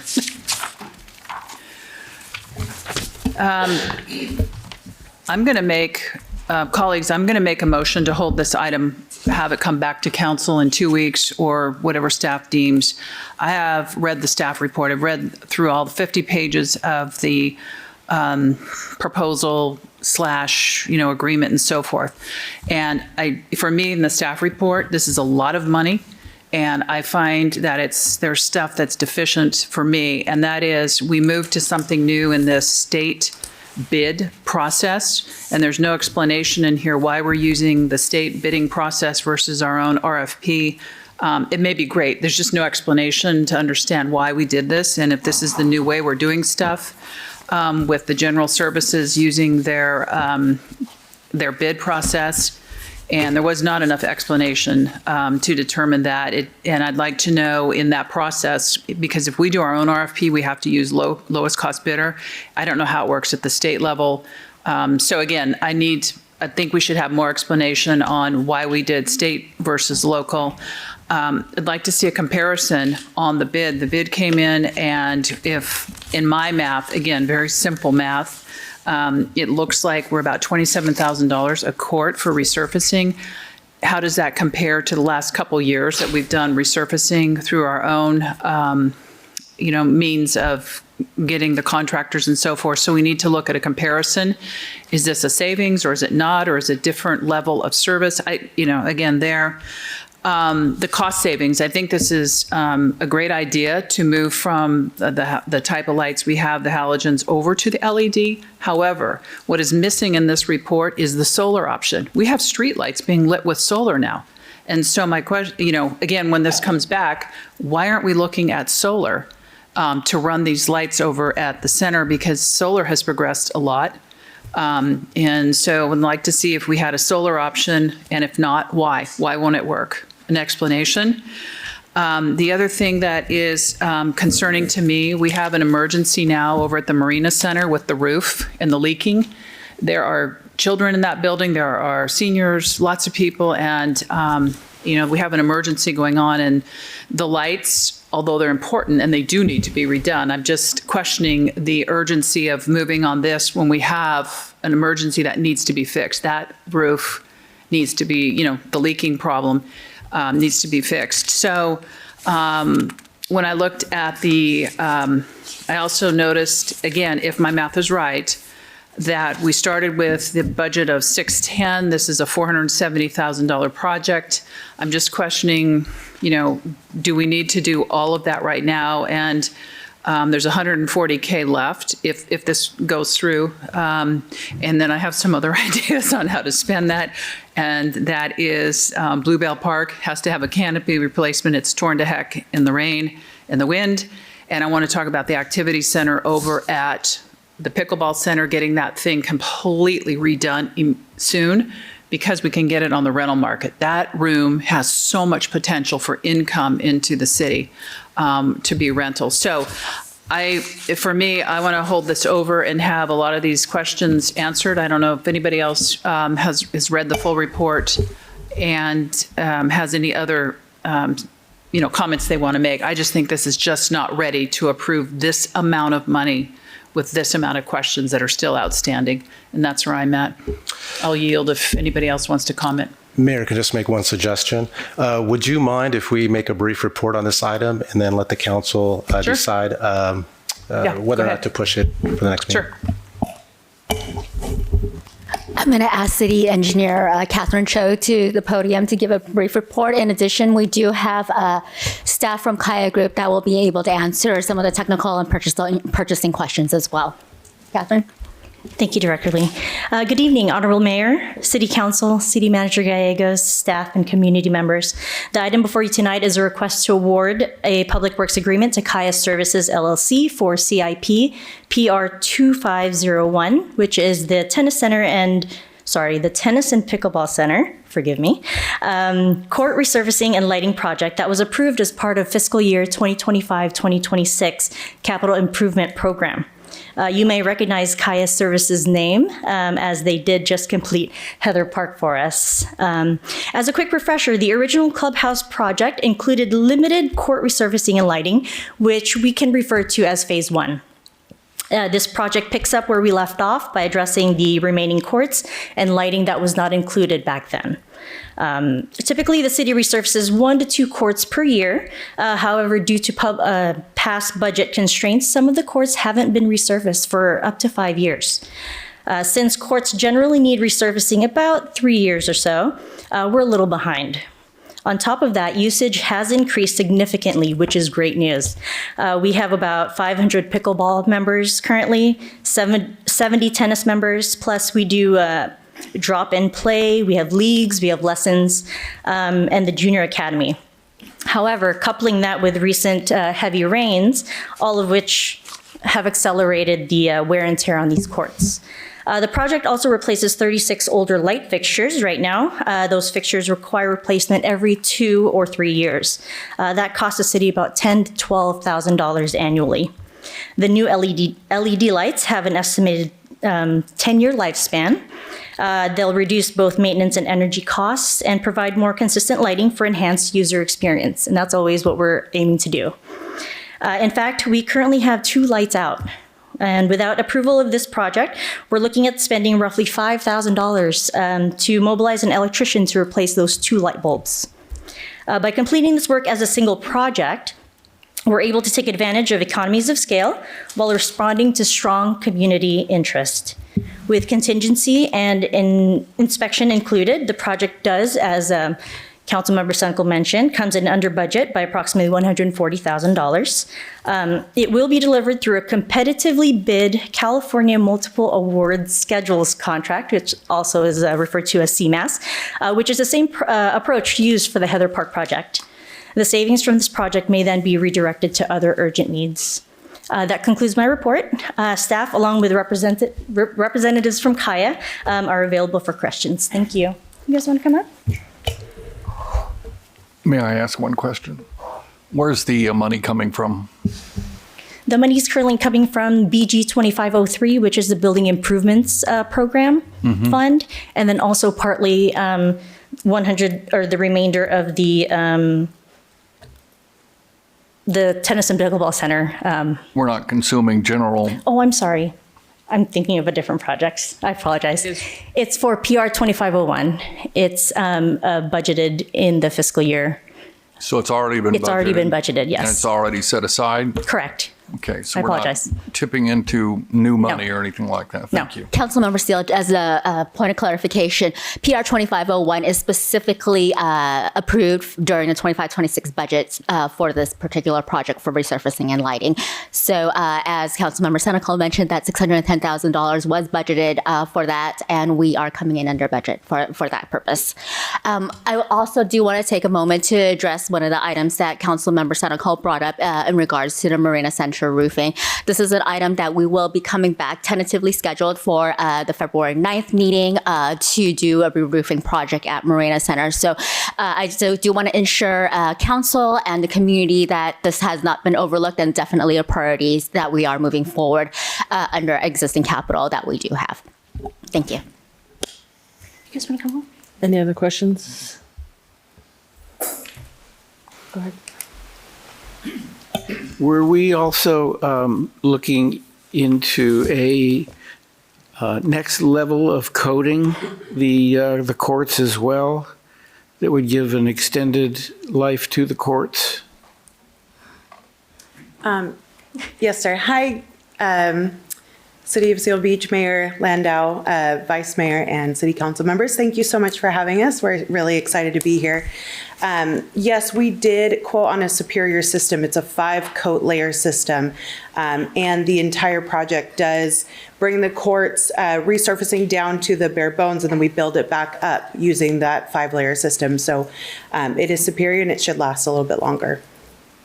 If I may add to that, we previously used, and please correct me if I'm wrong, a 3-ply system that we couldn't actually get warranty. And given that the fact that the Tennis and Pickleball Center has increased usage and definitely has a higher demand for enhanced quality of play, we are moving forward with a 5-coat warranted surface for our membership over there. How long is the warranty period? Do you know? We have our installation warranty is for 1 year, but we have our manufacturer's warranty. Off the top of my head, sorry, I don't recall, but I can get that information and get it to Iris right away. Okay, a couple questions. So Councilwoman Senecal's point about the LED lights being operated by solar, is that viable in this situation? We can certainly explore that option. During our quoting process, we did stay within the parameters that and guidelines of the city in terms of scope of work. So we did not explore the solar option, but we certainly can. That can be an option. It's an alternative. While solar has come a long way, that would be an alternative power source. You do have an existing power source there. And so the use of solar would require battery packs, other materials and things like that. So it would increase the cost. But should the city want us to provide a price for that, we certainly can. So in the cost that you gave us, I believe that the electrical infrastructure in those poles has to be redone. Is that included in your Their quote does change out the fixtures itself in addition to conductor wiring that's included in their quote to rewire the electrical services feeding each one. I do want to reiterate that we have existing fixtures there right now that was converted as part of the phase one that are actually hardwired in and not solar. So while solar is definitely a viable option, we moving towards that solar option will basically put our lighting system on a dual energy system. Furthermore, I do want to emphasize that as the city engineer Cho has mentioned, we do have lightings out right now. Current estimate just to change out light bulbs on an annual basis is roughly around $15,000 just for the Seal Beach Tennyson Pickleball Center. If you amortize that over project that out, generally a LED light bulb is roughly going to last about 10 years, generally maintenance free. We're talking about $150,000. They're not including electrical savings or energy savings going from a halogen light bulb to a LED light bulb or fixture rather. So it does pay back on its own. So I do want to emphasize that just the lighting component of this contract is roughly about, the breakout is $179,000, just maintenance alone. We're going to be saving $150,000 projected for the next 10 years, not including inflation due to labor and material. So just kind of planting that seed as we move forward in our planning process. Okay, that makes sense because I know just going from the halogen to LEDs, we're going to have huge cost savings there. And just a ballpark, don't mean to put you on the spot, but if we did explore solar, what do you think that additional cost would be? I got that one. Okay. Yeah. Good evening. I was talking to my sustainability experts at the office, and I did the same thing to them, and they said roughly anywhere between 60 or 120,000. And also to note is they're independent of each other, so we'd still have to redo the lights. Even with the solar option, right? So it's almost like if you were looking at the solar option, you can consider it like a phase 3 project, right? So it's not like they're dependent on each other. So that was another thing they pointed out. Okay, and then if I may, Can you explain that? What is 60,000 more what? To look at the solar panels, the battery storage, and where to house it, and just to like a little bit of electrical engineering. But really it's, they were saying there's like off the top of memory, like a 3x6 solar panel technically for each pole, or you can do just one big panel off to the side. The way they like, and I need them to it's very technical, but they're like, think of it like a Tesla battery for the house. And they said essentially you're going to need X amount of kilowatts per light, and then you have to do the backup battery, so store it somewhere. And then that's roughly what they were giving us, with prevailing wage and all those things, anywhere from 60 to 120 additional. But again, that was just, hey, just give me a look. The sustainability people haven't looked at the actual site. They're just doing math. All right, kilowatts, you have 15 poles, whatever it is. And they just did the math. And again, with prevailing wage, they're like 60 to 120, depending on the needs.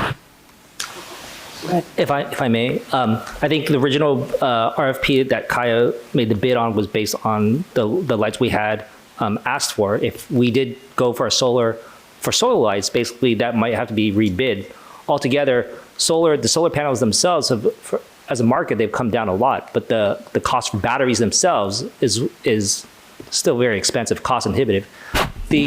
Also the electrical system might also require additional adjustments to both accommodate both the solar and electrical system.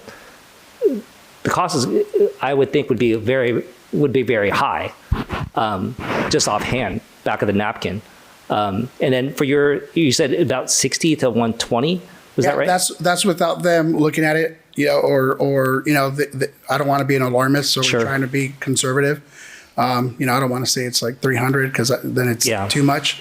So, again, without them looking at it, they're just giving a thumbs up on, hey, it's going to be more. They just don't know how much because they haven't looked at the site yet.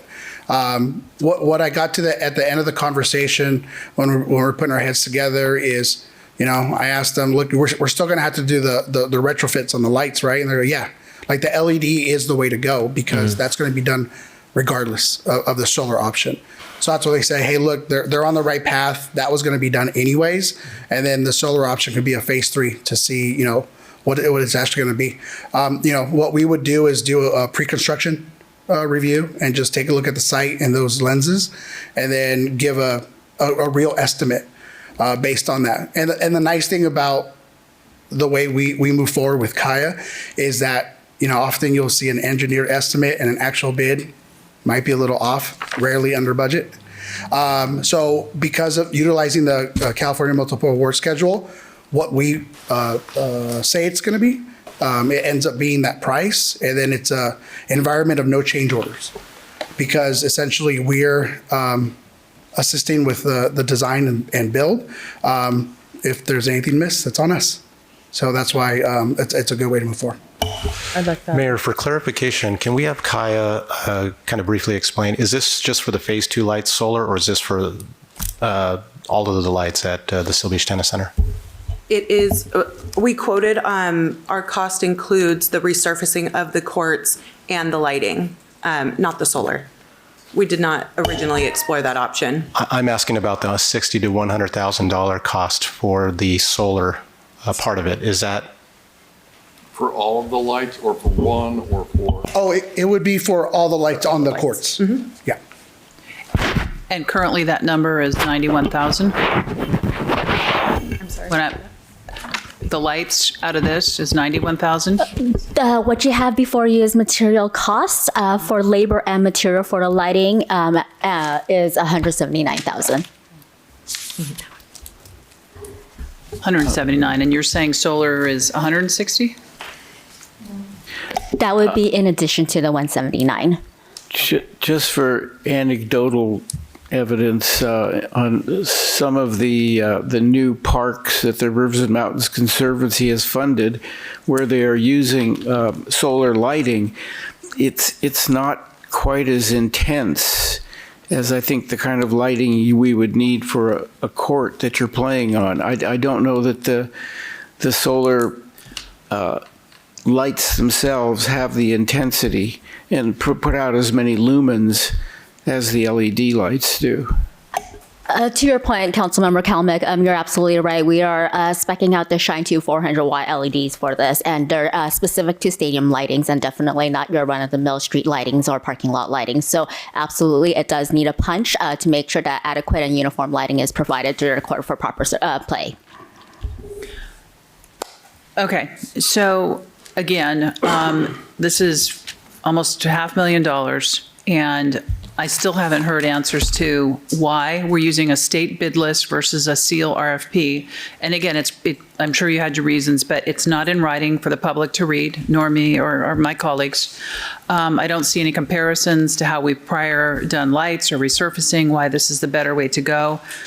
We didn't ask for the solar option. The reason I'm asking for the solar option is, yes, LED is more cost effective, no doubt. However, you're still on the grid. And we know that those prices will not come down over time. And so I don't see any comparison. Yeah, it could be more of a front cost. But if you look in the long run, I think there's going to be a lot more savings if we do run solar lights, assuming the lumens can handle what we need to do. So I think it's just not ready to go for this amount of money, and that it should come back with answers to these questions. So again, I'll make a motion just to hold this over so our consultants can come back and tell us, again, if solar is workable, not workable, or sort of workable, or what the cost difference is, because we're all just guessing up here. We don't have empirical information before us or analysis to read. And so I'd like to have it come back with more explanation, and then I guess staff could opine on the state versus, why, the local, and why your preference was to go this route. And then I'm satisfied that you're bringing something back in terms of the Marina Center. So thank you. I think that's important. So that was a hell of a long motion.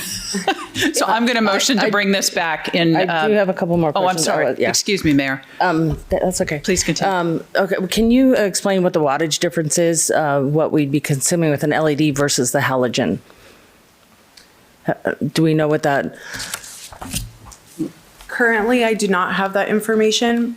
My project manager does. He was unavailable to attend tonight. But again, I can get back to you. And if I may, Mayor, we can speak to, we have a consultant here. His name is Steve. He works and he can speak to the CMAS process and the competitiveness and transparent pricing that it does afford. Okay, sorry. I've read about that. I just want to know why our staff went this route, what their reason was. Well, usually, you're saving a lot of time by using an existing contract, particularly a CMAS contract that's based on a basis of award contract, which is, in this case, is the GSA schedule contract. And so for most, you're saving quite a bit of time. And in a situation like this, there's a minimum of change orders that you get when you usually do a low bid situation. A low bid situation isn't always the best deal for you. And it's very, very competitively priced, because in order to get a GSA schedule contract, which of course is the basis of award for that CMAS, it takes about a year, and they check out your competitiveness in terms of your pricing for products, services, but they're also looking at your business ethics, they're looking at your financial capabilities and so forth. So it's a very well-rounded contracting experience. And so that's why it's used so much in the state of California, particularly with LEAs, which of course the city is. If you were a state agency, you'd have to go out to bid with 3, but you can actually sole source, as I said, because you're an LEA company or a city. And so the competitive process, though, real quick, is when you're submitting for one of these contracts, it actually goes through an automated process, and it looks at all the published pricing for the same product or service or similar products. And all of those hundreds of competitive pricing comes down to a situation where a subject matter expert actually makes the decision in terms of whether it is competitively priced or not. And that's the only way you're able to get a GSA schedule contract. If you are not competitively priced, you just don't get one. And it flows down, obviously, to the CMAS that we're talking about here. And the same thing when you are maintaining that contract, which of course I do. Whenever you add a product to it or price changes or whatever, it goes through that same automated process again to make sure that it's competitively priced. And so that's the way that it's done. And as we were talking about earlier, it's really saves a lot of time, saves money, and it gives you that capability of not having to go through all those change orders when you have a low bidder that wants to go ahead and make more money that way. Thank you. A couple more questions. So again, I'm coming from the lighting industry. I know it's a huge difference between halogen and LEDs. So yes, we'd still be on the grid, but I think the cost savings just from switching out halogens to LEDs is going to be substantial. As far as the condition of the courts themselves, are they to a point where it's a liability for us, somebody getting hurt? I did speak with our recreation division, and they're doing their best to, with our maintenance group, use this filler for the cracks. Tim, do you want to speak to that?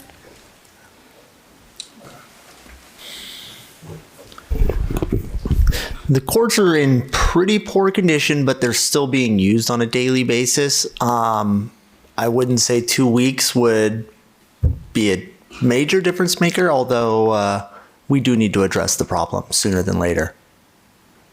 Thank you. And then with the 2 lights being out, does that affect the ability for people to play at night? Are we losing courts? So luckily they're on 2 different courts, so it's 1 light on 2 different courts. So it's not ideal playing conditions. Knowing that projects were coming forward, we've held off on doing the work to replace them. Traditionally, we wait for 2 to 3 lights to be out before we call out, because the cost on a call out is so high that we get a little savings on it being out there to at least do 2. The light replacement the cost is predominantly labor driven. The facility is very difficult to get a lift around. So when the guy comes out there, it doesn't take him long to change the light itself. Although to get his lift onto a court, it takes him several hours. Got it. Okay, thank you. So with those lights being out, does that create any shadows that would make it like I say, it's not ideal. Definitely not ideal, but we still have people playing on them daily. If we do go 2 lights out on 1 court, we do kind of have to close that court for that time being. Right now we're at 1 light on 2 of the courts, so we are able to still play at full function. Okay, thank you. I do like the fact that you guys came in under bid, and your statement that the bid you give us is the bid that you're going to stick to. So, okay. Madam Mayor, I would just on the contracting issue, the city charter does require the city to basically post an RFP with the bid documents and award the contract to the lowest responsible bidder.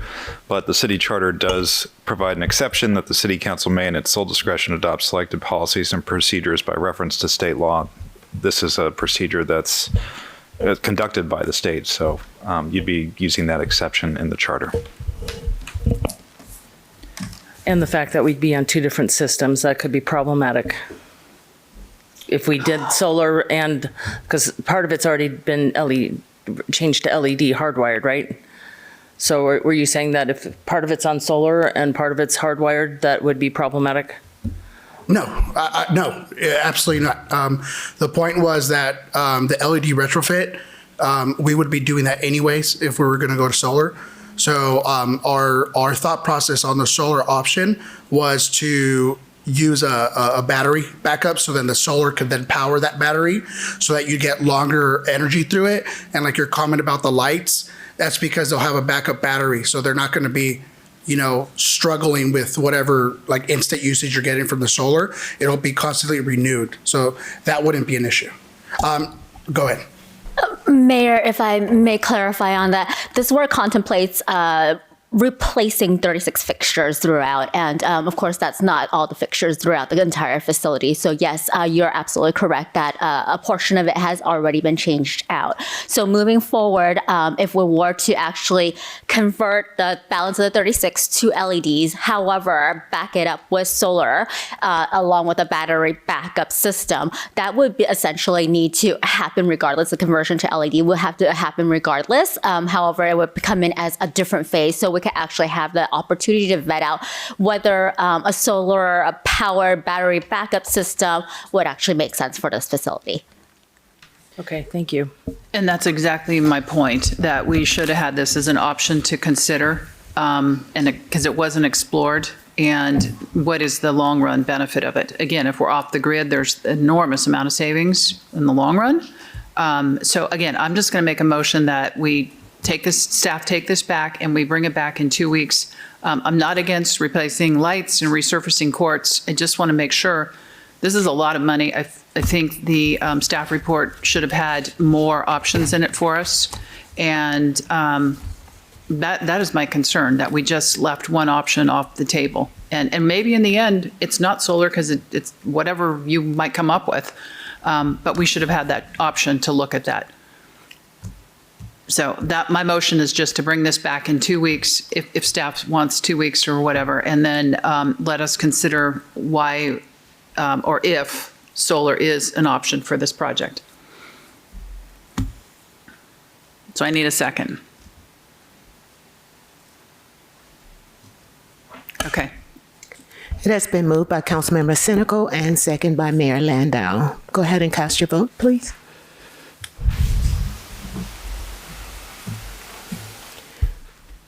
Mayor Landau?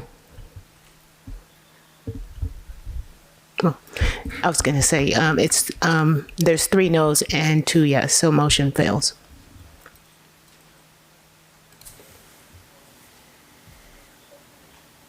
Okay, I'll move for the passage of item F. Second. It has been moved by Councilmember Kalmick and second by Councilmember Still. You need to put the new one up. I have to I'm resetting it while I'm talking to you. Right. I'll go ahead and do a roll call vote. Oh, there we go. It has been moved by Councilmember Kalmick and second by Councilmember Steele. Cast your votes, please. Motion carries 3-2. thank you very much. Okay, one more item. Thank you for hanging in there. City Manager, do we have a staff report on item G? Yes, we have a brief report. Director of Public Works Iris Lee. Actually, I'm going to pass the baton over to Deputy Director Lowe to provide a staff report.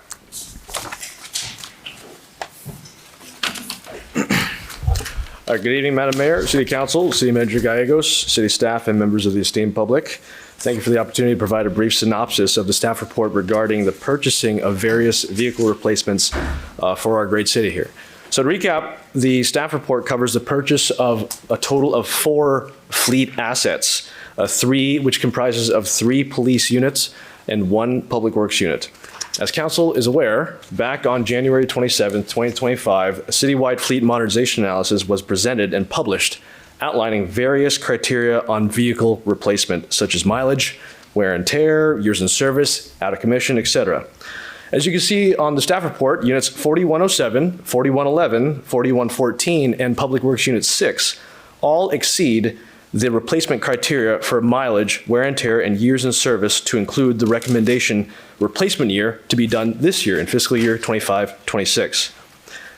Just so council is aware regarding the process, procurement for all pricing of vehicles comes from a general cooperative purchasing contract that we use through a company called Sourcewell, of which the contractor is the National Auto Fleet Group, of which the same company is the same company that the city has historically used to purchase prior vehicles such as other PD units and marine safety units in the past, such as the one that we last did on March 24th, 2025. The same procedure is also done for sole sourcing of the upfit of said vehicles. The sole source contractor that the city historically uses is called High Standard. They are not only vastly familiar with our upfitting needs, but they also specialize in the necessary Code 3 emergency equipment needed on all PD vehicles. In addition, they are one of the few, if not the only in the state of California, that is eligible to have the same standardized equipment that we use all across our fleet. The adopted fiscal year 25-26 budget allocated $306,800, in which through utilizing the budget amendment that is presented to you in the staff report, supplements the necessary funds to cover all costs to include the vehicles themselves, as well as all upfittings concerned with it. With that said, that concludes my report, and I'm available for any questions if need be. Does anyone have any questions? I'll ask a couple since it was pulled. Is Sourcewell the same company that also does the auction piece for us? Negative, they are not, ma'am. So that's somebody different. Okay.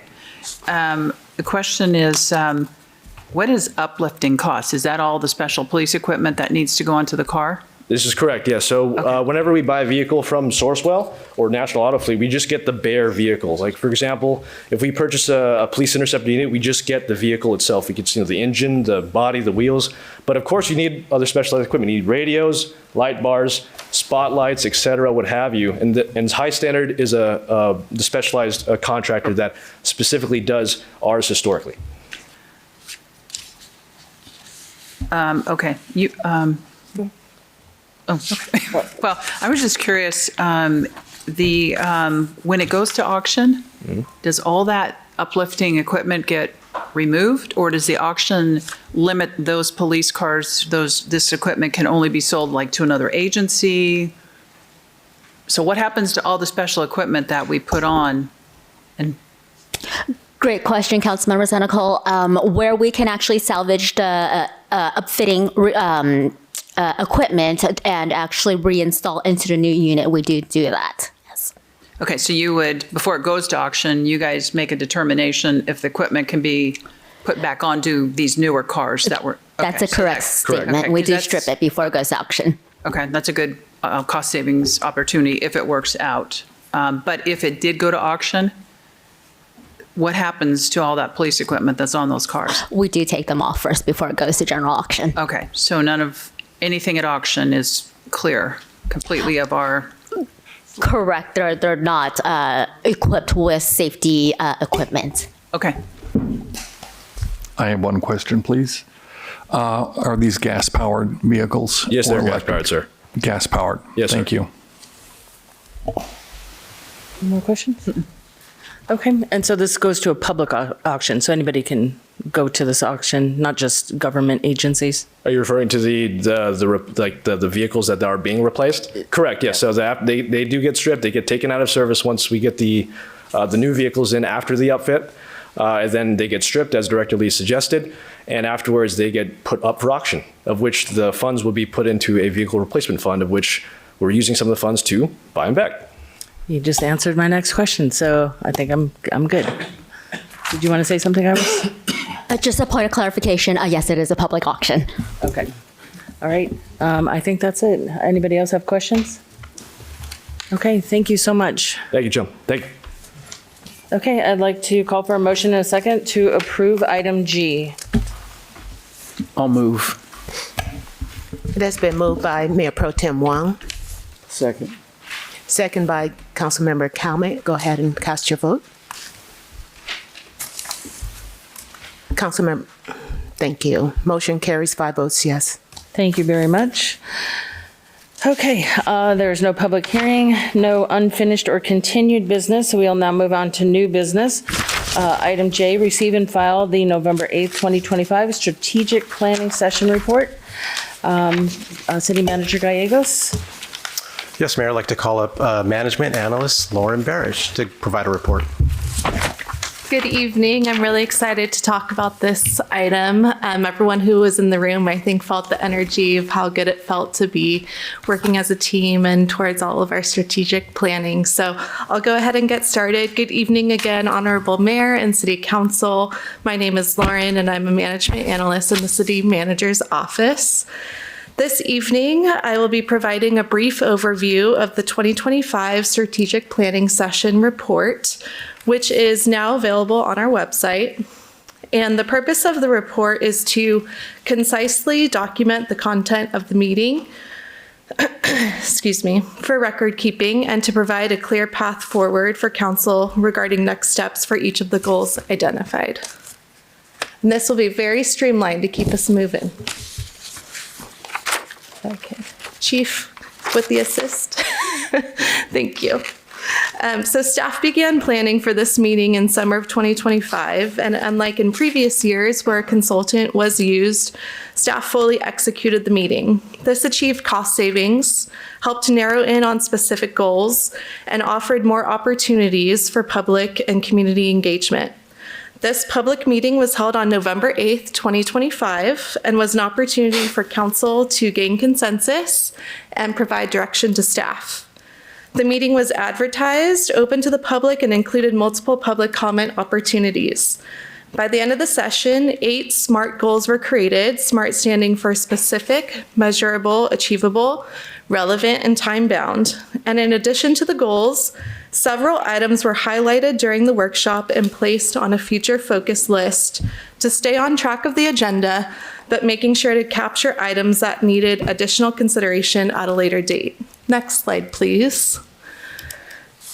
So I'll now run through the 8 goals that were identified at the meeting, and please note that additional information, including the presenter and subtasks for each goal, is included in the full report.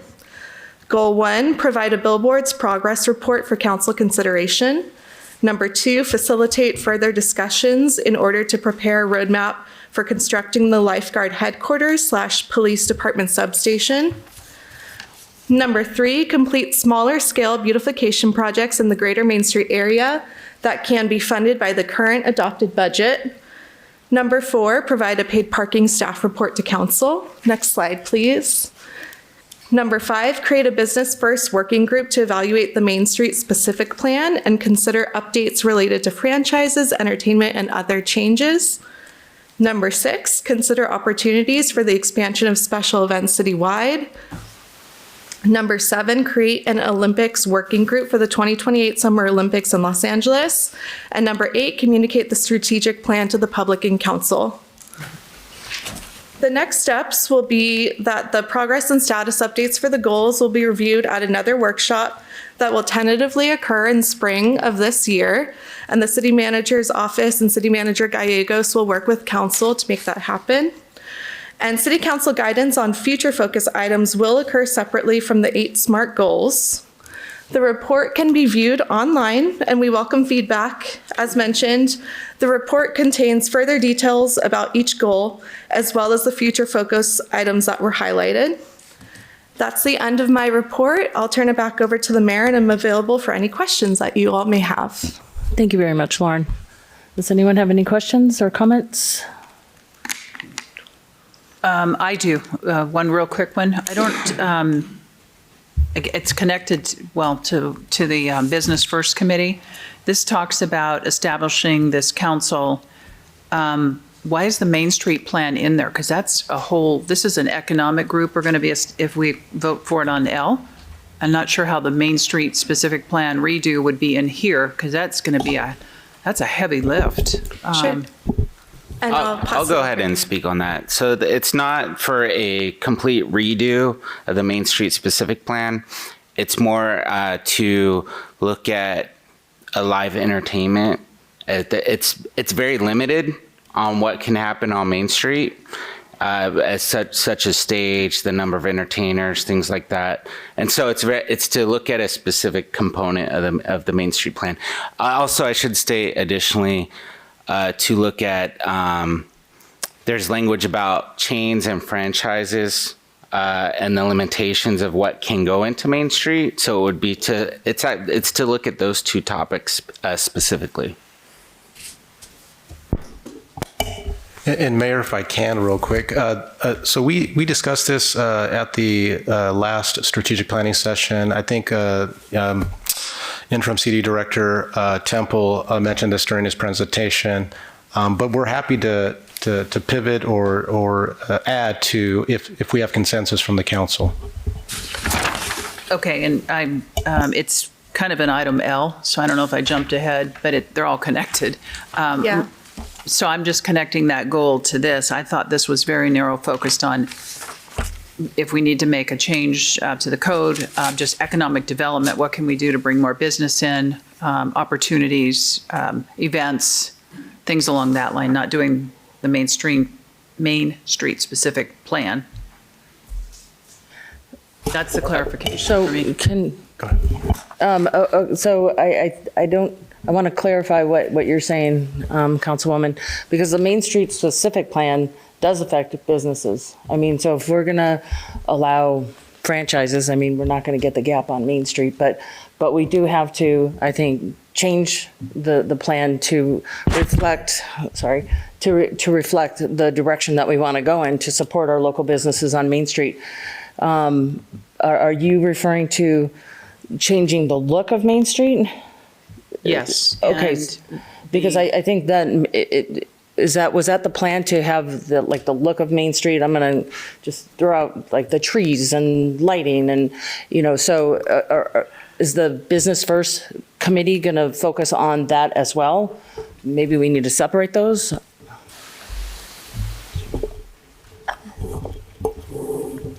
As part of a public outreach perspective, I think it definitely would be great to get the Business First Committee's thoughts and comments on how we could better shape the community before we do a more broader outreach effort related to the Main Street, the revitalization component of it. I guess, Mayor, what I just to add some, hopefully some value to this conversation. So I think they are interconnected, so that's why we're having some trouble kind of getting to some decisions. But I think at the last planning session, we discussed the establishment of this Business First program. And while we're tonight going to hopefully establish the composition of the committee, there's also, I think, some latitude that we want to give to the Business First program with some conditions that we had set in the planning session as far as what the mission was. And we had some, obviously we talked about some aesthetic changes that might happen on Main Street for consideration, some maintenance issues that staff is in charge of and will be pursuing, but also sort of these larger vision of Main Street in terms of what that looks like, how we finance that, and in addition to that, public outreach that goes with it so that the community is involved and tethered to us as we sort of, whatever Main Street looks like in the future, incorporates all of those thoughts and feedback. The council's priorities along with the community is going to be important for us. So I think this is still sort of right now a work in progress. The council still has, and this Business First program does have the ability to shape what this program is going to be. But I think initially, because the last meeting was the first time talking about this committee, one can assume that it is going to take some time to evolve it, what it's going to become, but we wanted to start going back to what the purpose of this planning session was, being smart, specific, measurable, achievable, relevant, and time-bound. And so I think the first step is to adhere to those tools. And if the council decides that it wants to, through the Business First program recommendation, wants to expand this into other areas, they can pursue that and get it in front of the council. But right now, I think we're really just trying to take the next initial steps in improving Main Street and speaking with our businesses to make sure that we do it appropriately. I think if we become too universal about the project, we'll fall into the same place that we've fallen into for the last 30 years, that nothing will get done because taken as a whole, it's financially improbable. But if we take it incrementally, whether it's lights in the trees, whether it's an item that can be budgeted for or initiate fundraising for, whether it's some folks were interested in an archway that the Lions Club, I know, has been interested in doing, that we can parse these things out to where some of them become achievable. And two things happen. Number one, you get something done. And secondly, it sends a signal to the community that there's an interest by the city and by the council to start making some incremental improvements and take away some of the fear that we're going to lose our small town atmosphere because we're going to do this, and this, which, we need to get everybody to buy into. So I don't see any problem if we start out looking at one or two things and then something else comes up and we latch onto that and that starts another conversation. I mean, we can either stop and say, okay, now we have something bigger and better, or there's grant monies that suddenly become available for us to reach out for, or we have a hue and cry about the community to want to fundraise for something. We have a lot more options, I think. And Mayor, one more thing, if I can. Just a reminder, this is a receive and file report. Council approves 8 SMART goals at the last planning session, so this is simply a receive and file to report to you and the public. Yes, I know it's receive and file, but you have in Goal 5, evaluate the Main Street specific plan, versus what I thought we heard at the planning session. This was economic development, whether it be changing looking at changing a code for live music, timing or something, opportunities to get whatever we can get in there to get the rest of the shops leased out and work. I thought it was more economic development, not this committee to do a whole Main Street specific plan, which is probably, like you said, very comprehensive. Yeah, because the Main Street specific plan is going to, I assume, involve residential, which will be part of our housing element, or the issue of franchises and whether or not they would be allowed on Main Street. That to me is the Main Street specific plan. It's the developmental part of it. The other part is, let's start talking about what we can do on Main Street. Yes, if I may, I know Management Analyst Robles is coming up and will provide a lot more information related to the Business First Working Group. But when we were talking that day, we were talking about the smaller scale beautification projects, but anything more bigger term, bigger scale, wanting to be ensuring that we're partnering with our business community. And so working with the Business First seemed like a natural fit. But I'll defer to Jen to give a little bit more information about the purpose and intent of that working group. So I just want to be clear, sorry. So We're conflating. Councilwoman Senecal, I think we have to focus on the Main Street specific plan to move businesses forward, to grow us economically. I think if you want to pull out the beautification aesthetics of Main Street, then I think that's a different topic. Am I on point there? Well, I mean, I can say, look, the council decided that aesthetics on Main Street were important, and we're looking into that, and we're doing that through the Business First program. I think we all can agree that that's important. I think we're kind of parsing out a little bit. I think with the MSSP, the Main Street Specific Plan, you're right, Mayor, that this is kind of tethered. I think the consensus of the council at the session determined that the MSSP was tethered to the economic development of Main Street, looking at stages and I'm sorry, what was the other thing, City Director? The franchise and chain stores. Franchise and chains. So. Policy.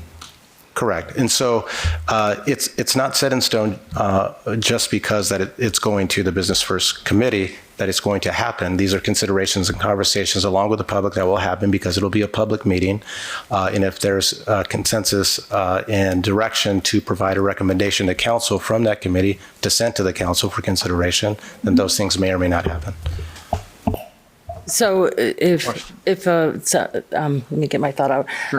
So if the Business First says we want to tear down all the trees on Main Street, they can't just make that decision. They have to. Has to go to council. That's correct, Mayor.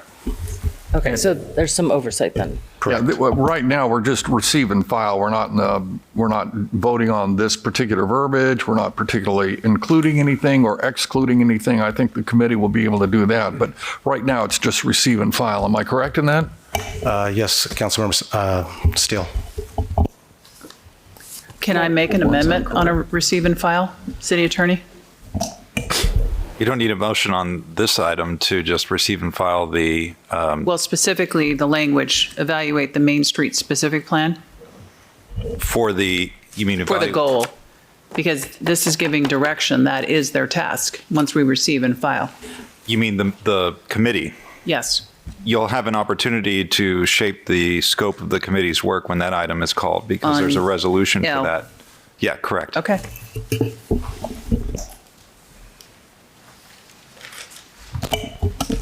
It has been moved by Mayor Landau. It has been seconded by Mayor Pro Tem Wong. Cast your votes, please. Motion carries 5 votes yes. Thank you. Thank you, Lauren.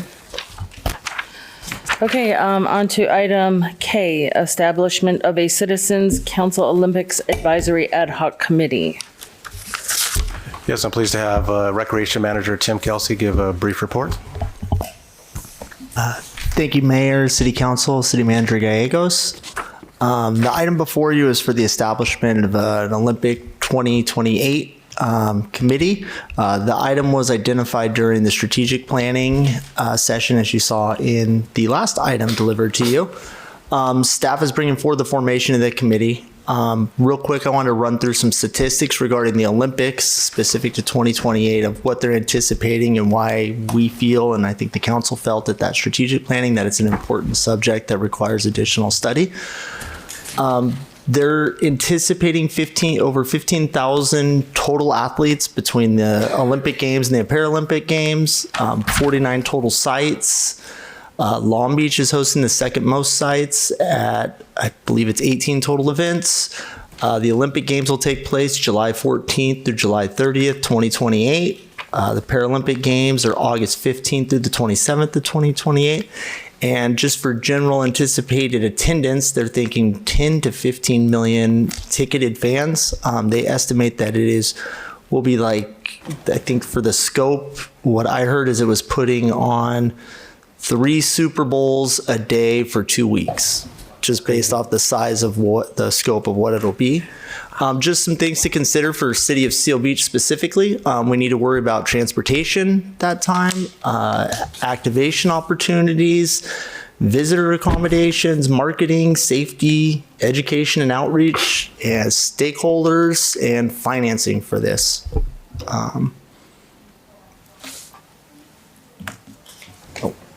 Sorry, Joe. Messing with you. All right, so real quick, just to wrap up the recommendation here, staff's recommending that we establish the Olympic Advisory Committee consisting of 2 council members and 5 community members. We want to authorize the city manager to provide staff support, and we want to direct the city to begin advertising for these vacancies. Next steps, just to be clear, we will begin advertising for committee members, Interested community members must submit their interest to the city clerk's office by February 20th, 2026. Council will consider board members in early spring. And then following that, the committee will begin meeting to start planning for the games. And do we have any questions? Questions?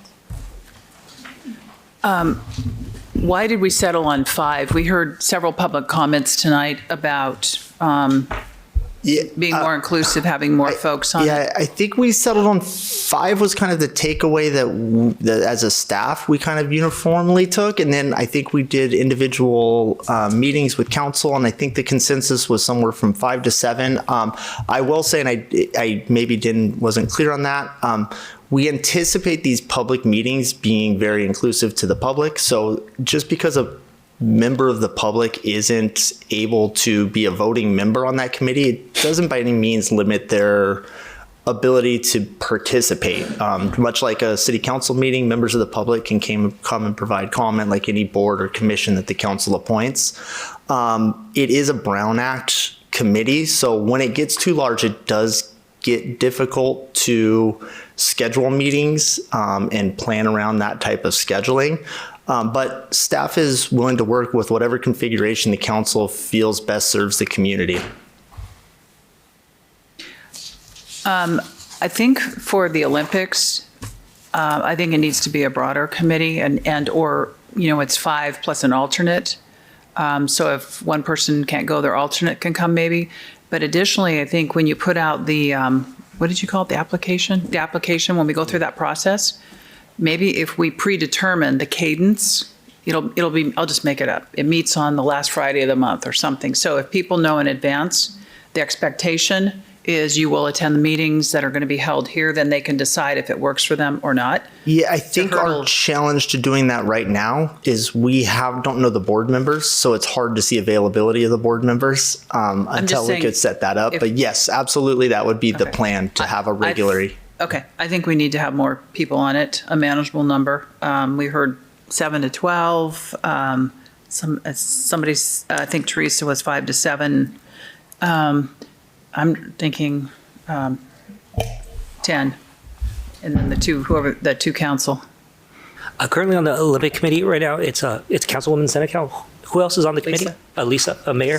Both of you? Yes, during our strategic planning, they were the two who raised their hands. Sure. No, sure. And then, Mayor, may I ask, how many, do you find 5 at-large community stakeholders adequate, or would you like to see more or less? So when you talk about the Brown Act, so I know with the Stormwater Committee and the Parking Ad Hoc Committee, each council member chose a committee member. Is there a reason we're not doing that with this? Does that change the dynamics? We are doing that. It's 7 members, so it'd be each council member would appoint a representative and then the 2 council members. And we're not limiting to your appointee has to be within your district either. All we would ask is that the committee members that each of you appoint have some sort of history in dealing with an Olympic Games or large special events. I was reading the wrong one. That was L. Okay. It's at large. It'd be at large, yes. So we would have 7. Correct. And so, Councilwoman, you wanting to see 10? I'd like to see 10 on the committee plus the 2 council, only because it gives us the ability. And maybe you don't get enough, maybe you only get 5 applications, maybe you get 100, I don't know. But at least we could have, some Olympians, we could have some business representation. It gives us different sectors to pull together. And I understand your point about a committee meeting where everybody can sit and listen and make comments and so forth. I just think and we have to work fast. I mean, this is going to happen. I mean, like I say, is we'll work with whoever you guys appoint. My only concern with going, I think if you went 12, is it's an even number that could create, I don't know what items they're going to have to vote on. So I would recommend to try to keep it an odd number, but I will defer to you. I see your point. And if I can, Mayor, I'd recommend maybe doing it as another option, up to number. So maybe up to 10, up to 9, if you want an odd number. I know, and just to give you some background, Tim and I, and actually we have Deb Manchin in the audience as well. She was a resident at the time, helped organize the Centennial Committee. And we had 10 folks on that committee. 2 for each category. I will tell you that it was quite difficult in arranging and scheduling meetings. It was a Brown Act meeting, and but I think having an up to number of if the council wants to consider an additional option, an up to number rather than just a fixed number. So that provides the flexibility if we didn't get enough applications or? That's correct. Okay, so up to 9 plus. And we're also early on. This is us envisioning it before the committees met. There could be opportunities for breakout sessions of, say, there's a business first and a volunteer wants to participate in helping to do outreach along Main Street. That's an opportunity they have. They may not be a voting member, but they would have that opportunity to participate and be actively involved within the committee in helping to provide service. Yeah. I like the idea of including, we've got a lot of Olympians, so I like that. I'm good with the up to 9. Is that a motion? If I may ask, if it's up to 9, how would you like to select them? Because right now it's each council member gets to appoint 1. So I actually thought 10 would work better, but I understand the the odd number issue. Although anything that this committee does would come back to you as a recommendation. Well, yeah, so really, okay. Yeah. So let's just go back with 10 and everybody gets 2 at large. Yeah, we don't could know work with where. that. Okay. Go back to, what do we go back to? Okay, let me, just to move us along, I'll just make a motion that we have up to 10 at large plus the 2 council. With each council member allowed to nominate 2. At large. Got it. Maybe the mayor could have an extra appointment to get it to an odd number. That would be 11. There you go. Second.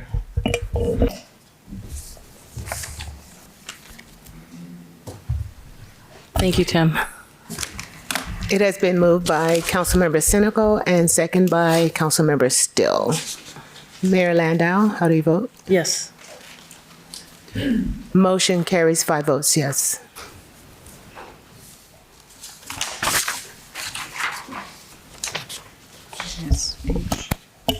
And if I can, Mayor, I'd like to introduce Management Analyst Jennifer Robles to speak on the establishment of a Citizen Council Business First Advisory Ad Hoc Committee. Jennifer? Good evening, Honorable Mayor and members of City Council and City Manager Gallegos. Item L is a continuation of the discussion that we initiated a minute ago regarding the establishment of the Business First Advisory Ad Hoc Committee. This was a direction that came from the November 8th City Council Strategic Planning Session to establish a working group committee that would be focused on economic development initiatives. The intent of, again, having the SMART goals was to provide a framework to the committee to start and those SMART goals included, again, the development of a business concierge program, review of the potential regulatory considerations within the Main Street specific plan that were discussed earlier, and identification of short-term and long-term beautification and revitalization efforts. I don't see my PowerPoint out there, but I'll continue. Based on the feedback provided by each council member, the proposed formation of the committee includes 2 council members and 3 at-large community stakeholders nominated by each council member not serving on a committee, for a total of 5 committee members. During preliminary discussions at the strategic session, council expressed consensus to appoint Mayor Pro Tem Wong and Councilmember Kalmick as the 2 council liaisons. Following council approval, a notice of vacancy will be posted by the city clerk's office with an application deadline of February 20th, 2026. The application will be available to the community through the city clerk's website or email. Formal appointments to the committee will require approval by council members at a future council meeting tentatively scheduled for spring of 2026.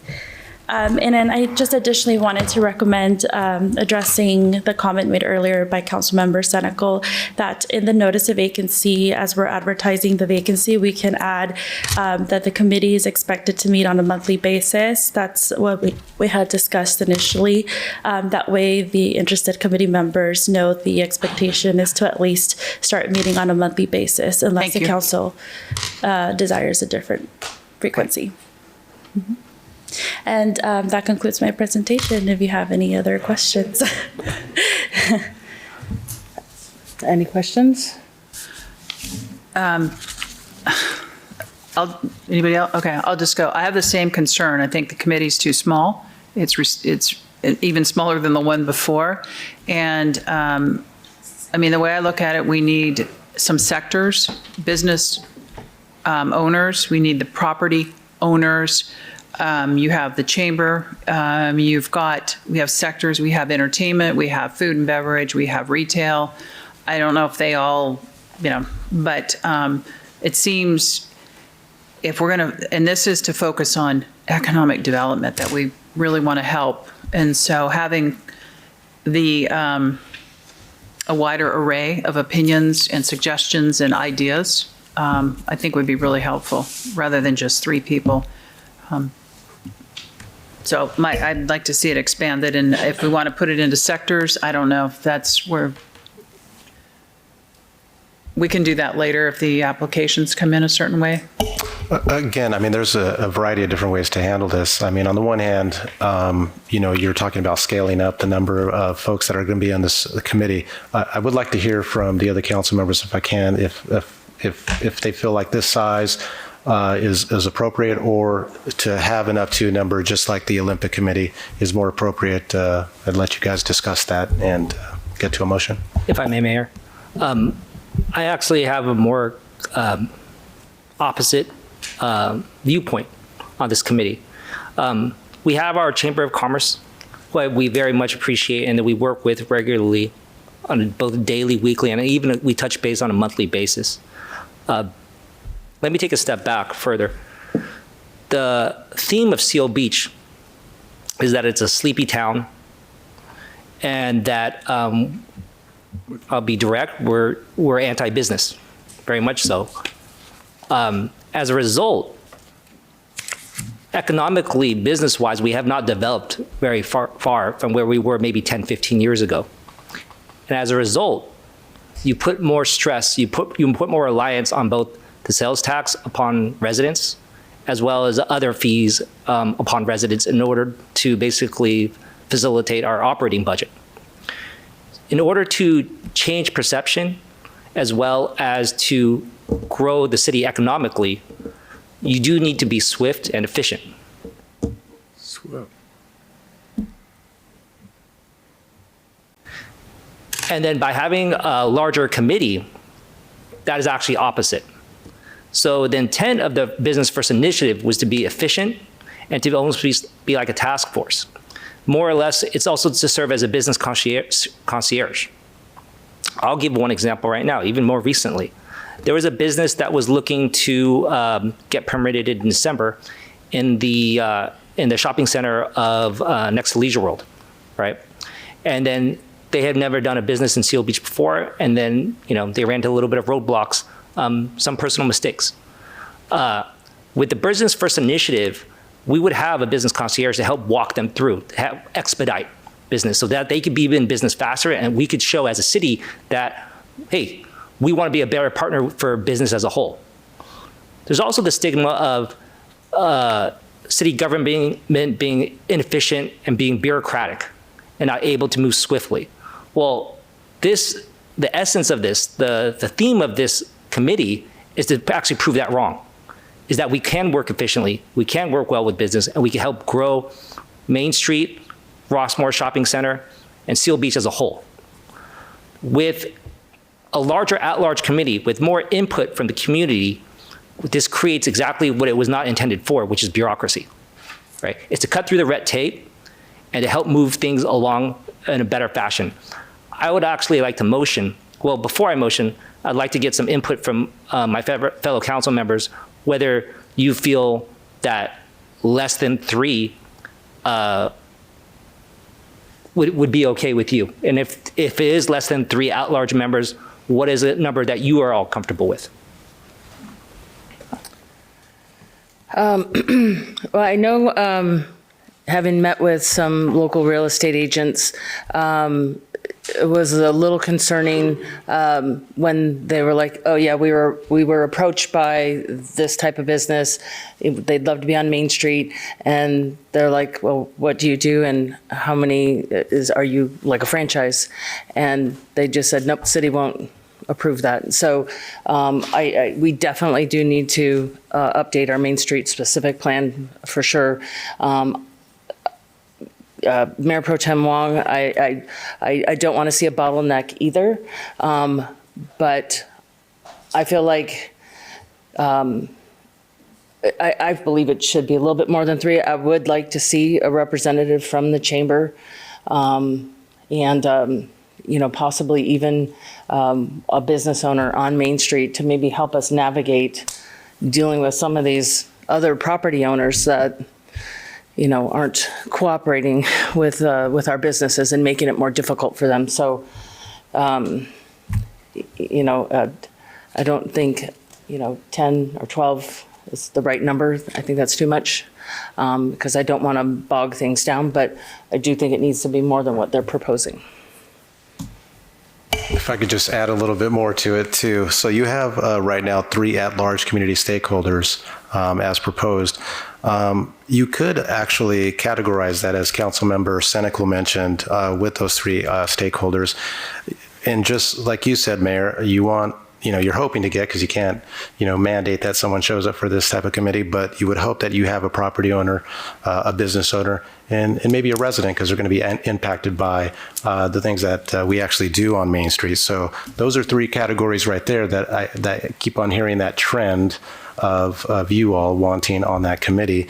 You have 3 at-large community stakeholders. If we categorized them as 1 property owner, 1 business owner, and 1 resident, those are 3 right there and the representative of those categories. And we have some really good people that have really great relationships with our residents, our business owners, and we have some property owners that I even talk to that are interested in this committee. So you do have people that I think are going to show up and want to be a part of this committee. And so you have 3 categories already built into what the proposal is with the addition of the 2 council members. Just an option to think about.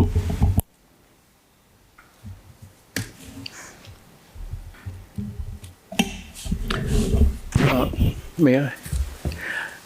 I think that that there's truth in all of the proposals so far. I like the idea of what I think Ben is interested in, and I would be as well, is that we need some decisions.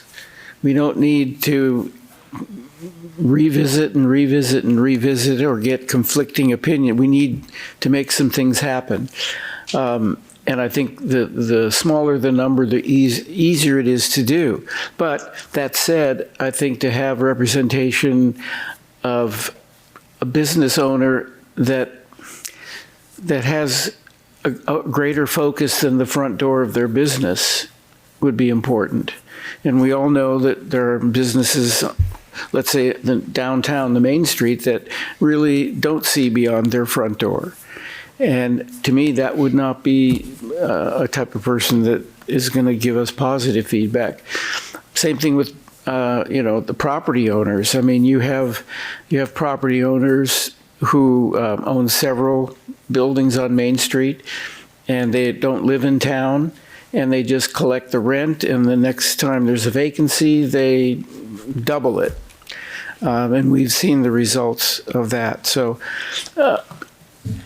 I think if we can screen the people that we would like to have and maybe even invite them, to be on the committee, that we would be somewhat better off. But that wouldn't prevent us from having the committee, whatever that size is, have a study session or a work session where any and all businesses are invited to show up. I mean, whether we hold it at the Marina Center, and if 10 businesses want to show up, or members of the public that have ideas, no extra charge for ideas, and as long as we can physically accommodate them.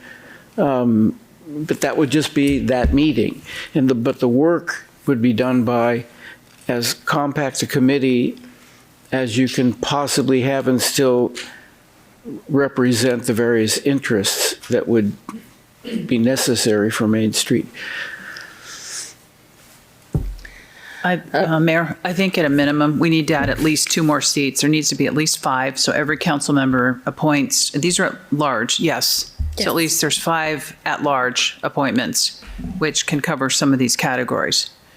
I think 3 is too small to represent, and so at a minimum, it needs to be 5 plus 2. I agree. That's what I was going to recommend, that sorry. each of us gets to choose. And again, it could be a business owner that may or may not live in Seal Beach. It could be a chamber member that may or may not live in Seal Beach. So I guess once we get those applications in, then we would get to vet those out, and, we each would get somebody to choose. And the choice could not necessarily be of your own district. Correct. That's at large. At large. I'll just point out, for what it's worth, there's an inconsistency in the resolution actually currently says that the committee shall be comprised of 2 council members and 5 at-large community stakeholders, with 1 stakeholder nominated by each council member, for a total of 7. We're already there. No, it's 3 at large. That's in the resolution. The staff report and the resolution are different. Oh, got it. One observation, I do like the idea of having 1 per district at large. I mean, each council person can make a nomination, and it can be at large. I like that idea. I like the idea as well of a concierge. That is to say, a point person to handle and field the ongoing things. Although we have just the best Chamber of Commerce, I think, on the West Coast of the United States, at least. And we also have a great Lions Club, too. I mean, this city is endowed with a large community of people who care about this community. It seems like we're drawing the conclusion before we even begin the debate or begin the process by suggesting that there is a concierge position in somebody's future. And so that it almost sounds like a new box in the org chart in City Hall. And I don't know how that would work. I would leave that to the committee to work out. But I don't like to see a pre-drawn conclusion to an ad hoc process, personally. Councilmember Still, just for clarification, the concierge person will be a city liaison, and we actually have recommended Jennifer Robles to be in that role. We have one already. We do. There you go. Okay, so if we're to make a motion, you're saying the staff report says one thing and the resolution. Whatever you want to do, I would just clarify what your motion is, and we'll make sure the resolution. I'm going to second Councilman Kalmick's motion to approve item L as is, with 2 council members and 3 at-large community stakeholders. I'd like to make a substitute motion. I would like to have the 2 council members and then each council member making a choice. So there would be a total of 7. Second. And for the main motion, if 3 at-large community members are selected, how would the applications just come to the council and the council would appoint them as a body, or would certain council members appoint them? Just to clarify. There would be 5 at-large. If the motion carries, we need to vote the motion. Yeah, I just want to, so that we understand what the main motion is. If it's a situation where 3 resident community members are selected, how would the council choose those 3? So what was originally suggested was there would be 2 members of the council on the committee. The remaining 3 members would be those who appointed. So the 2 would appoint the 3. No. Two council members would sit on the committee. Right. The 3 council members who were not sitting on the committee would be the 3 that would make the appointment. Okay. So Councilman, just for clarification, both Councilman Steele, Councilwoman Senecal, and Mayor Lana would each have their own appointees. And then it would be Joe and myself as for the total 5. So you would still have a representative and then it would just be us two. And then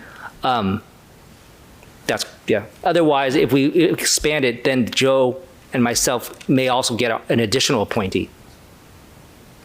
Right, and that's the substitute motion. And that would be the substitute motion.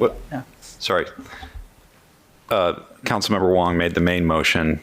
Mayor Landau made the substitute motion with the total of 7. So the council would vote first on the substitute motion for the option with 7. Is that what's up on the screen? Up to 7. How about up to 7? Well, we can't see what's up there. But it's been moved by Mayor Landau and second by Councilmember Still, and that's for the 7 members. That's the substitute motion. So cast your vote. Motion carries 4-1. No, that'll be okay. Okay, thank you. And congratulations, Thank you, Jennifer, on your Lauren. new position. Thank you. Appreciate that. You'll regret it. Okay, we're not done. This is a fun night. I would like to move on to item M, the fiscal year 2025-26 first quarter budget update. Finance Director Arenado. Thank you, Mayor. Good evening. Mayor Pro Tem Wong, council members, city manager, city staff, and community. I present to you the general fund fiscal year 25-26 first quarter budget update. I will be brief. We do have a staff report and an attachment that definitely will be explaining everything I'm saying tonight. First, I just want to point out for a mid-year report, December would need to close. We typically close between the 20th and 24th of the following month, which would be right now, January. So December isn't closed yet, so we couldn't even provide a mid-year report. Also, we are currently the first city that our consultant HDL talks to regarding sales tax. We've actually asked to be the first ones that in their program when they go out through the county and all the cities. So we still couldn't even get a mid-year report. They are just now reporting on first quarter, which is July 1 through September. So these are some of the parameters that we face when we want to report back. We do want to meet with our consultants because sales tax and property tax is over 60% of our budget, and those are priority areas.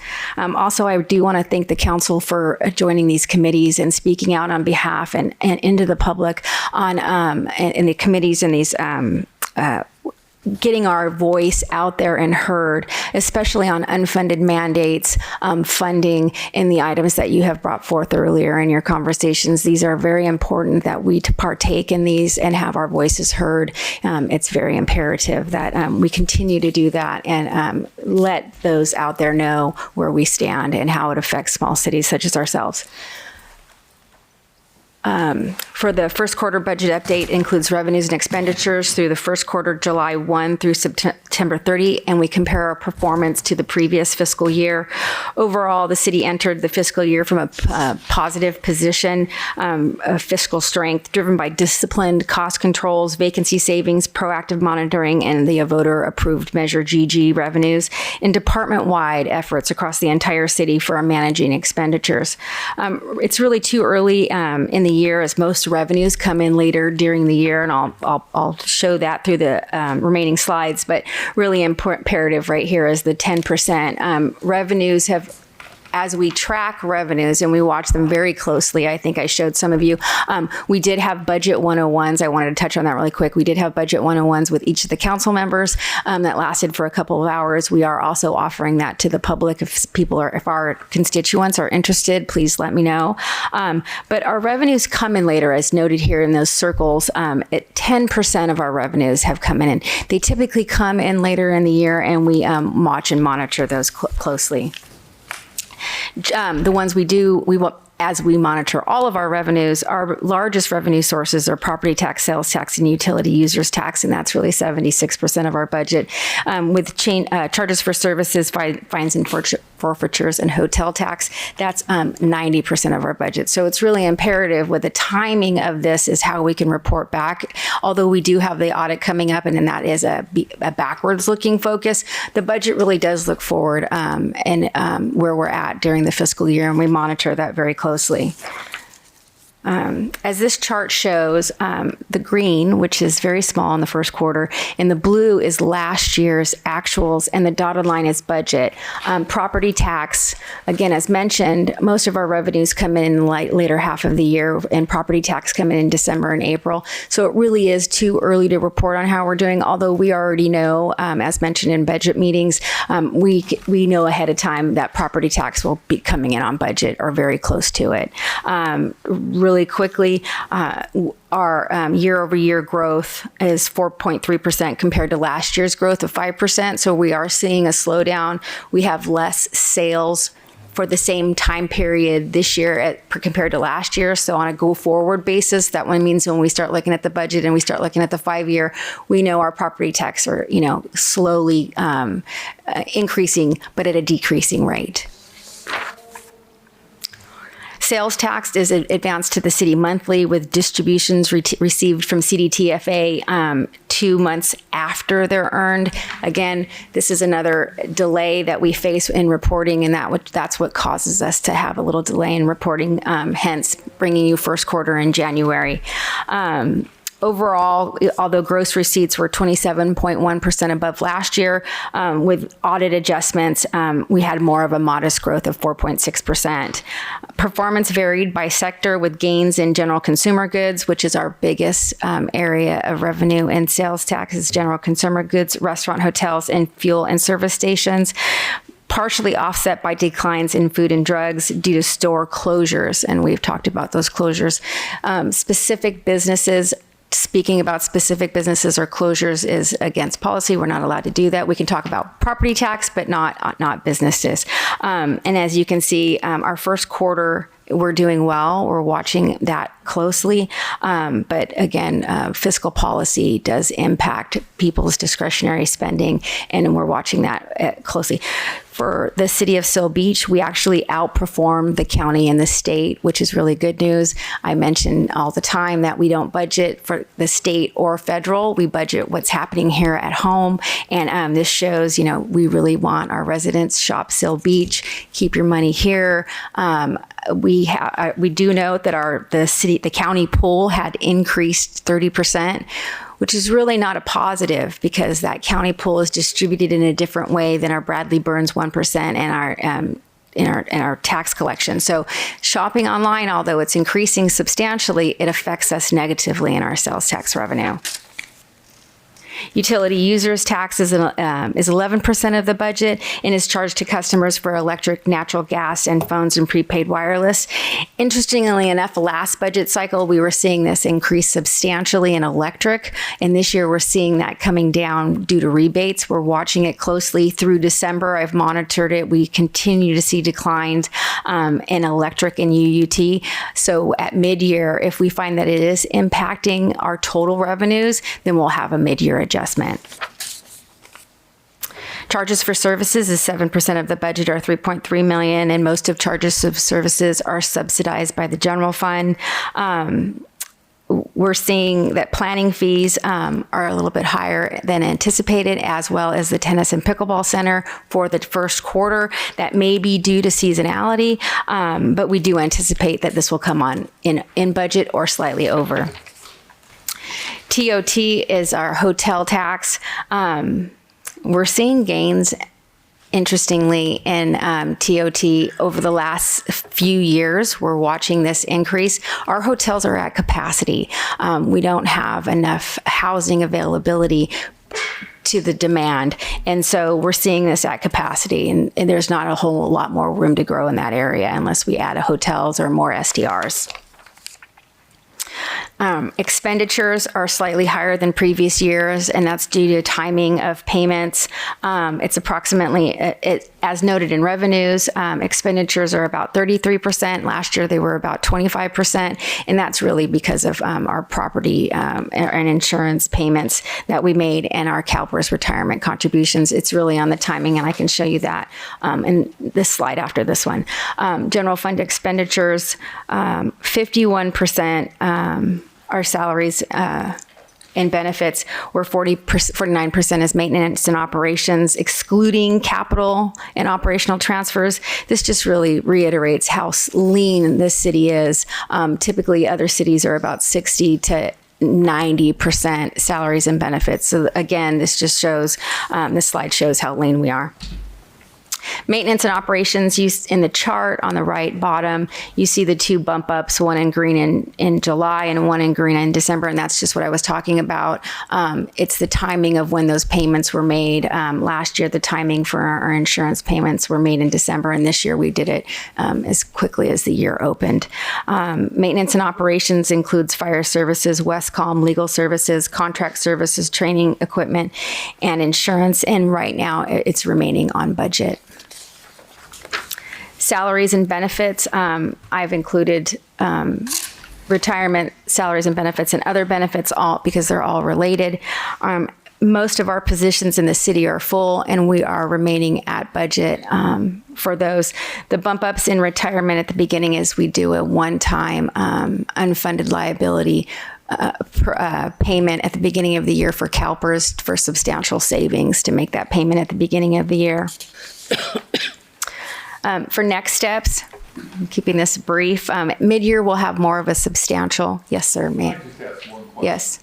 The other pay and benefits, what's in that category? Part-time salaries, overtime, training, benefits. Thank you.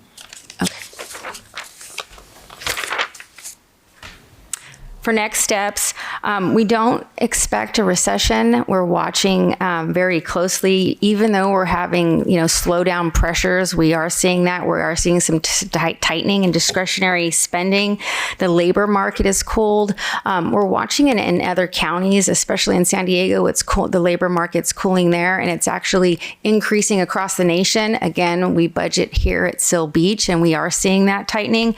There's also policy uncertainty. Is really a dominant theme. State and fiscal uncertainties. One of the council members did mention budget deficits.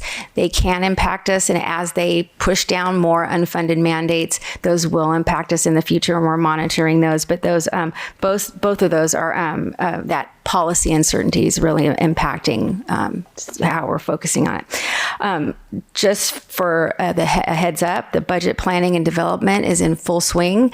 The audit update is coming to council February 9th. The audit committee meeting will be meeting this week to go over any questions that the audit committee has of our auditors. It's important to note that our outside auditors are hired by council as an outside firm to come and look at the city. And they look at the city not only for our financials. A lot of people believe, they just come and look at our financials, our financial system. No, they look at our policies, our procedures. They look at each department. Are they following those? Do we have procedures in place? They look at our financials, our reporting, our internal controls, our security controls. So they look at all of those things and will report back to council and to the audit committee. Staff is also planning phases of moving one of the budget adoption meetings at the end. Typically, we have 2 proposed budget meetings and then an adoption at the end, the first week of June. Now we're thinking of moving and meeting with council to have a CIP and a pre-budget meeting in around March with an earlier update so that council can be apprised of the development process and what that looks like. So those council items that we can. It's important to note that typically when we're focusing on the budget, we use cost savings, the money that we had over from previous years to fund capital improvement projects, because typically our expenditures exceed our revenues every budget year, and we have to kind of claw back on where those are. And as our costs go up, it really shrinks the pressure of where we can spend money on each of the departments. So we'll be bringing that back. We'll also be having briefing 101s. And with that concludes my presentation, and I'm here to answer your questions. So how would you respond, or what would the possible benefits be if we were to follow the suggestion or demand by one of our residents that we bring an auditor in to audit our finances and how we spend our money? What would the difference be from what our auditors that we hire now? Excellent question, council member. I believe what they're asking us to do is take a forward-looking approach, and our auditors look, a backwards approach in what we're currently at right now. I believe our constituent is telling us to look ahead, but I don't think they're going to tell us anything differently than we already know. Our expenditures are exceeding our revenues, and we really need this council to look forward-looking. Where can we bring in revenues? We're looking at billboards. We're looking at the review of business license. We're looking at business opportunities and building a business first so that we can get those businesses into the city. Also, I want to remind everybody, shop Seal Beach, because we really need those sales tax dollars here. There's not a lot we can do on property tax. That's a fixed amount that's set. Sales tax is set. We're done. We've done Measure GG and BB. There's nowhere else to go with that. So we could have a business come in and take a look at us, but I don't think they're going to give us any information that we don't already know, that we have to be conservative. We have to really think about how we're budgeting to fund capital improvement projects. We have, we've talked about this all the time. We have $200 million in unfunded projects across the city. We really need to prioritize those, just like we do at home. You have a roof leaking, and you need a new car. You got to figure out which priorities come first. And I don't think an outside firm costing the city another $100,000 is going to tell us that answer. It really is up to council. So really, the analogy between us and the city of Orange is really not germane, since they need somebody to come in and straighten them out because they did foolish things, and I don't think that we have done things like hire staff with one-time funds from COVID. No, and I would respectfully ask not to speak about another city. These are our, peers and our friends in other cities, and this time they are doing the best they can. I believe, they did hire this firm to take a look at themselves, but yeah, they had, overtime, and the amount was more than our police department in totality. We're not doing those things, I don't want to speak about another city. I encourage everyone to go to their website and read their full report. I've read their full report. Back when they were in this process, I reached out to the city as well to see, what they were doing, could do. We do those things here. We have our 5-year, although we report in our 5-year CIPs and we report in our 5-year business plan, our 5-year goes out past that because we're really looking at the longevity of the city. We want, when we work with bargaining groups and we work with the department directors, it really isn't just what does this budget look like? It's really what does our budget look like for the next 10 years, 20 years, because the city isn't going to go away. So we really need to focus long-term on where the city's going. Thank you. Thank you for that question. Any other comments or questions?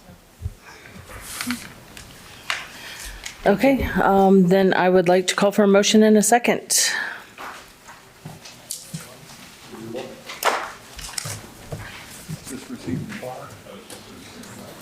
This is my script.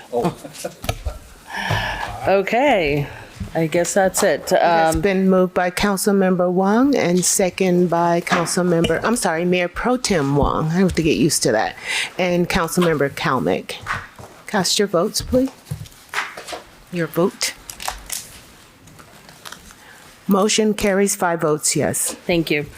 I will now adjourn tonight's City Council meeting to Monday, February 9th, 2026 at 5:30 p.m. to meet in closed session if deemed necessary. Good night. Thank you.